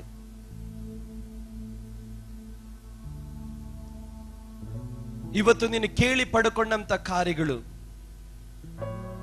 ನಿನ್ನ ಕುಟುಂಬದಲ್ಲಿ ಸಮಾಧಾನ ಕೊಡುತ್ತಾ ಇದೆಯಾ? ಪ್ರಾರ್ಥನೆ ಮಾಡು. ದೇವರು ಇವತ್ತು ನಿನ್ನನ್ನು ಮುಟ್ಟಲಿಕ್ಕಾಗಿ ಇಚ್ಛೆ ಪಡ್ತಾನೆ. ನನ್ನ ಜನರು ಹೊರಗಡೆ ಸಂತೋಷವಾಗಿದ್ದೀವಿ ಅಂತ ಹೇಳ್ತಾರೆ, ಅದರ ಒಳಗಡೆ ಇವತ್ತು ವೇದನೆ ಇದೆ. ನನ್ನ ಜನರು ಒಳಗಡೆ ಎಲ್ಲಾ ಚೆನ್ನಾಗಿದೆ ಅಂತ ಹೇಳ್ತಾರೆ, ಅದರ ಒಳಗಡೆ ಇವತ್ತು ಕಣ್ಣೀರಿನ ಅನುಭವ ಇದೆ. ಬಾಯಲ್ಲಿ ಸ್ತೋತ್ರ ಇದೆ, ಹೃದಯದಲ್ಲಿ ಆನಂದ ಇಲ್ಲ. ದೇವರು ಹೇಳ್ತಾ ಇದ್ದಾನೆ, ಕೇಳ್ರಿ, ನನ್ನ ಬಳಿಯಲ್ಲಿ ಕೇಳ್ಕೊಳ್ರಿ, ನಿಮ್ಮ ಆನಂದ ಪರಿಪೂರ್ಣವಾಗತಕ್ಕಂತೆ ನಾನು ನಿಮ್ಮ ಜೀವನದಲ್ಲಿ ಮಹತ್ ಕಾರ್ಯ ಮಾಡ್ತೇನೆ. ಇವತ್ತು ದೇವರ ಮಕ್ಕಳೇ, ನಿಮ್ಮನ್ನು ನೀವು ದೇವರ ಸನ್ನಿಧಿಯಲ್ಲಿ ಒಪ್ಪಿಸಿಕೊಡ್ರಿ. ಇವತ್ತು ನಿನ್ನ ದುಃಖ ಸಂತೋಷವಾಗತಕ್ಕಂತ ದಿನ. ಇವತ್ತು ನಿನ್ನ ವೇದನೆಗಳು ನಿನ್ನನ್ನು ಬಿಟ್ಟು ಹೋಗತಕ್ಕಂತ ಒಂದು ದಿನ. ಇವತ್ತು ನಿನ್ನ ಹೃದಯದಲ್ಲಿರುವಂತಹ ದೊಡ್ಡ ಭಾರ ಎನ್ನೋದು ದೇವರು ನಿನ್ನ ಹೃದಯದಿಂದ ತೆಗೆದುಹಾಕುವಂತ ಒಂದು ದಿನ. ಇವತ್ತು ಚಂದ್ರಮೌಳಿ ಅಥವಾ ಇಲ್ಲಿರುವಂತಹ ಪಾಸ್ಟರ್ಗಳ ಬಳಿಯಲ್ಲೆಲ್ಲ ನೀನು ಪ್ರಾರ್ಥನೆ ಮಾಡಬೇಕಾಗಿರೋದು. ನೀನು ನಿನ್ನ ತಂದೆ ಬಳಿಯಲ್ಲಿ ಪ್ರಾರ್ಥನೆ ಮಾಡು. ನೀನು ನಿನ್ನ ಮೊದಲಿಂಗನ ಬಳಿಯಲ್ಲಿ ಪ್ರಾರ್ಥನೆ ಮಾಡು. ಇವತ್ತು ಕೆಲವೊಂದು ಆಂತರಿಕವಾದ ಸೌಖ್ಯಗಳನ್ನ ದೇವರು ಮಾಡಲಿಕ್ಕಾಗಿ ಇಷ್ಟಪಡುತ್ತಾನೆ. ಇವತ್ತು ನಿನ್ನ ಒಳಗಡೆ ಇರುವಂತಹ ಕೆಲವೊಂದು ಭಾರಗಳನ್ನ ದೇವರು ತೆಗೆದುಹಾಕಿ ನಿನ್ನ ಜೀವನದಲ್ಲಿ ಒಂದು ಹಗುರವಾದಂತ ಕಾರ್ಯವನ್ನ ನಿನ್ನ ಜೀವನದಲ್ಲಿ ದೇವರು ತರಲಿಕ್ಕಾಗಿ ಇಷ್ಟಪಡುತ್ತಾನೆ. ಎಷ್ಟು ದಿನ ನೀನು ವೇದನೆ ಅನುಭವಿಸ್ತೀಯ? ವೇದನೆಗಳಿಂದ ಎಷ್ಟು ದಿನ ನೀನು ರೋಗಕ್ಕೆ ತುತ್ತಾಗುತ್ತೀಯ? ಇವತ್ತು ದೇವರು ನಿನ್ನನ್ನು ಬಿಡಿಸುತ್ತಾ ಇದ್ದಾನೆ. ಬಾಯಿ ತೆರೆದು ಅಪ್ಪ ಎಂದು ಕೂಗಿ ಕರಿ. ಬಾಯಿ ತೆರೆದು ದೇವರನ್ನು ಅಪ್ಪ ಎಂದು ಕೂಗಿ ಕರಿ. ಈಗ ಸರ್ವಶಕ್ತನಾದಂತ ದೇವರು ಆತನ ನಿನ್ನ ಕಡೆ ತನ್ನ ಕಿವಿಗಳನ್ನು ತಿರುಗಿಸಿದ್ದಾನೆ. ನಿನ್ನ ಕೂಗಿನ ಕಡೆ ತನ್ನ ಕಿವಿಗಳನ್ನು ತಿರುಗಿಸಿದ್ದಾನೆ. ರಕ್ಷಿಸಲಾರದಂತೆ ಯೆಹೋವನ ಕೈ ಮೋಟಗಯ್ಯೋ, ಕೇಳಲಾರದಂತೆ ದೇವರ ಕಿವಿ ಕಿವಿಡೋ. ನನ್ನ ಜನರ ಅಪರಾಧಗಳೇ ನನ್ನನ್ನ ತನ್ನಿಂದ ಅವರನ್ನ ದೂರ ಅಗಲಿಸಿದೆ. ಮನ ತಿರುಗಿ ನನ್ನ ಹತ್ರ ಮೊರೆ ಇಡಲಿ. ನಾನು ಅವರನ್ನ ಕರುಣಿಸುವ ದೇವರು, ನಾನು ಅವರನ್ನ ಸಂತೈಸುವ ದೇವರು, ನಾನು ಅವರಿಗೆ ಆರೈಕೆಯನ್ನು ಮಾಡುವಂತ ದೇವರು. ಪ್ರಾರ್ಥನೆ ಮಾಡಿ, ಅಲ್ಪ ನಿಮಿಷ ಬಾಯಿ ತೆರೆದು ದೇವರ ಮಕ್ಕಳು ಪ್ರಾರ್ಥನೆ ಮಾಡ್ರಿ. ಬಿಡಬೇಕಾದ ಕಾರ್ಯಗಳನ್ನು ದೇವರ ಸನ್ನಿಧಿಯಲ್ಲಿ ಬಿಟ್ಟು ಪ್ರಾರ್ಥನೆ ಮಾಡ್ರಿ.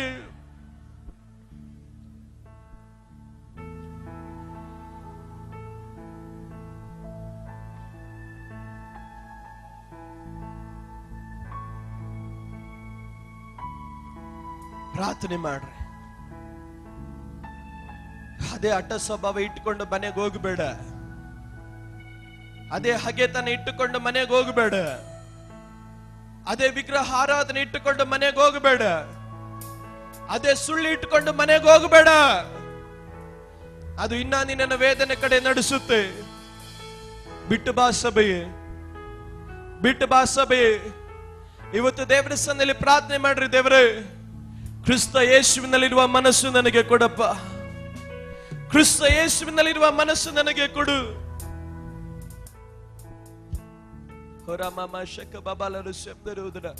ಒಂದು 2 ನಿಮಿಷಗಳ ಕಾಲ ನಾವು ಪ್ರಾರ್ಥನೆ ಮಾಡೋಣ.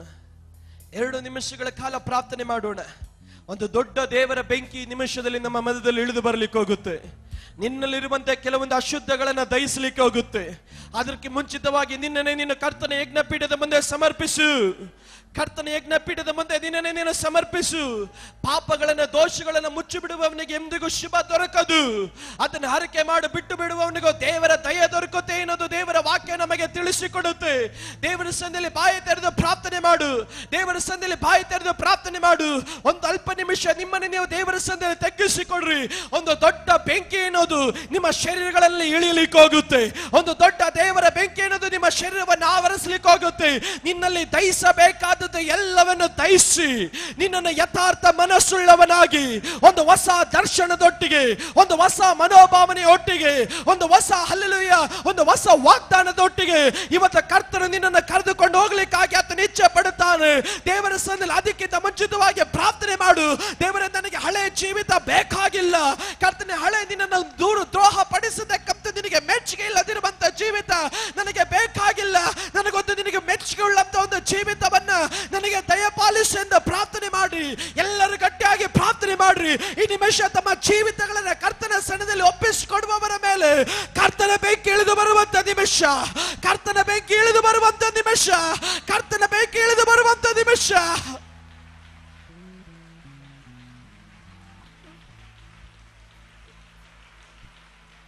ಕರ್ತನ ಬೆಂಕಿ ಇಳಿದು ಬರುವಂತ ನಿಮಿಷ. ಯೆಶನೇ, ನೀನು ಒಂದು ಕಾಲದಲ್ಲಿ ಹೇಳ್ಬೇಡ ನಾನು ಅಶುದ್ಧ ತುಟಿ ಉಳ್ಳವನಂತ. ಯಾವಾಗ ನಿನ್ನ ಪದವನ್ನು ಹೇಳ್ದೋ, ನಿನಗಾಗಿ ಒಂದು ದೂತನನ್ನು ನನ್ನ ಪರಲೋಕದಿಂದ ಇಳಿಸಿದ್ದೇನೆ. ಅವನ ಪರಲೋಕ ರಾಜ್ಯದ ಯಜ್ಞದ ಪೀಠದಿಂದ ಒಂದು ತಂಡಾಸವನ್ನ ತಂದು ನಿನ್ನ ನಾಲ್ಗೆಲ್ಲಾದ್ರೂ ಇಡಲಿಕ್ಕೆ ಹೋಗುತ್ತಾನೆ.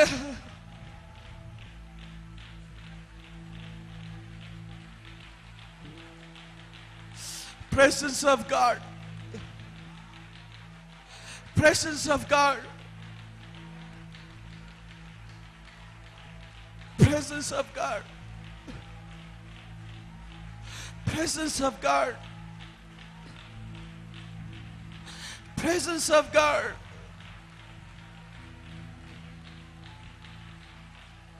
ಆ ದೂತನು ಇಲ್ಲಿ ಇಳಿತಾ ಇದ್ದಾನೆ. ಆ ದೂತನು ಇಲ್ಲಿ ಇಳಿತಾ ಇದ್ದಾನೆ. ಕೆಲವೊಂದು ನಾಲಿಗೆಗಳ ಮೇಲೆ ತಂಡಾಸವನ್ನು ಇಡುತ್ತಾ ಇದ್ದಾನೆ. ಕೆಲವರ ನೆತ್ತಿಯ ಮೇಲೆ ದೇವರು ತನ್ನ ಬೆಂಕಿ ಇಳಿಸುತ್ತಾ ಇದ್ದಾನೆ. ನಾನು ನಿನ್ನನ್ನು ಬಿಟ್ಟು ಕೊಡಲ್ಲ, ನಾನು ನಿನ್ನನ್ನು ತೊರೆಯೋದಿಲ್ಲ.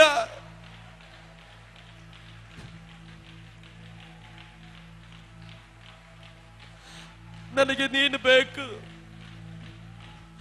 ನನಗೆ ನೀನು ಬೇಕು, ನನಗೆ ನೀನು ಬೇಕು. ದೇವರ ಆತ್ಮನಲ್ಲಿ ನುಡಿತಾ ಇರುವಂತ ಒಂದೇ ಒಂದು ಶಬ್ದ, ನಮಗೆ ನೀನು ಬೇಕು. ಕಮಾನ್, ಎದ್ದೋಳು, ಎದ್ದೋಳು. ಜೀವನೇ, ನಿನ್ನ ಪ್ರತಾಪವನ್ನು ಧರಿಸಿಕೋ. ಯೆಹೋವನಿಗೋ ಶೂರನ ಹಾಗೆ ನಿನ್ನ ಮುಂಭಾಗದಲ್ಲಿ ನಡೆಯುತ್ತಾ ಇದ್ದಾನೆ. ಆತನು ನಿನ್ನ ಮುಂದೆ ಇರುವಂತ ದಿನಗಳನ್ನು ಸಮ ಮಾಡುತ್ತಾನೆ. ಆತನು ನಿನ್ನ ಮುಂದೆ ಇರುವಂತ ಅಂಟುಕೊಂಡೊಕ್ಕಾದಂತ ಮಾರ್ಗಗಳನ್ನು ನೆಟ್ಟನೆ ಮಾಡುತ್ತಾನೆ. ನಮ್ಮನ್ನು ಒಪ್ಪಿಸಿಕೊಂಡು ಪ್ರಾರ್ಥಿಸೋಣ. ಮಹಾಪರಿಶುದ್ಧನಾದ ಪ್ರೀತಿಯುಳ್ಳ ದೇವನೇ, ನಿನ್ನ ವಾಕ್ಯಗಳು ಕರ್ತನ ನಮ್ಮ ಹೃದಯಗಳಲ್ಲಿ ಸ್ಥಾಪಿಸಲ್ಪಟ್ಟದಕ್ಕಾಗಿ ಸ್ತೋತ್ರ. ಕೇಳಲ್ಪಟ್ಟ ವಾಕ್ಯಗಳಲ್ಲಿ ಕರ್ತನೆ ಹಾಲೆಲೂಯ, ಬಿಡಬೇಕಾದದನ್ನ ಬಿಡಲಿಕ್ಕೂ, ತ್ಯಜಿಸಬೇಕಾದದನ್ನ ತ್ಯಜಿಸಲಿಕ್ಕೂ, ಒಪ್ಪಿಸಿಕೊಡಬೇಕಾದ ಸ್ಥಳದಲ್ಲಿ ಒಪ್ಪಿಸಿಕೊಂಡು ಜೀವಿಸೋದಕ್ಕೂ ಕರ್ತನಿನ ಮಕ್ಕಳಾದ ನಮ್ಮನ್ನು ಆಶೀರ್ವದಿಸೆಂದು ನಾವು ಪ್ರಾರ್ಥಿಸುತ್ತೇವೆ. ಬೆನ್ಯಾಮೀನನಿಗೆ ಉಂಟಾದ ಆಶೀರ್ವಾದಗಳು ನಮ್ಮ ಜೀವನದಲ್ಲೂ ಸಂಭವಿಸಲೆಂದು ನಾವು ಪ್ರಾರ್ಥಿಸುತ್ತೇವೆ.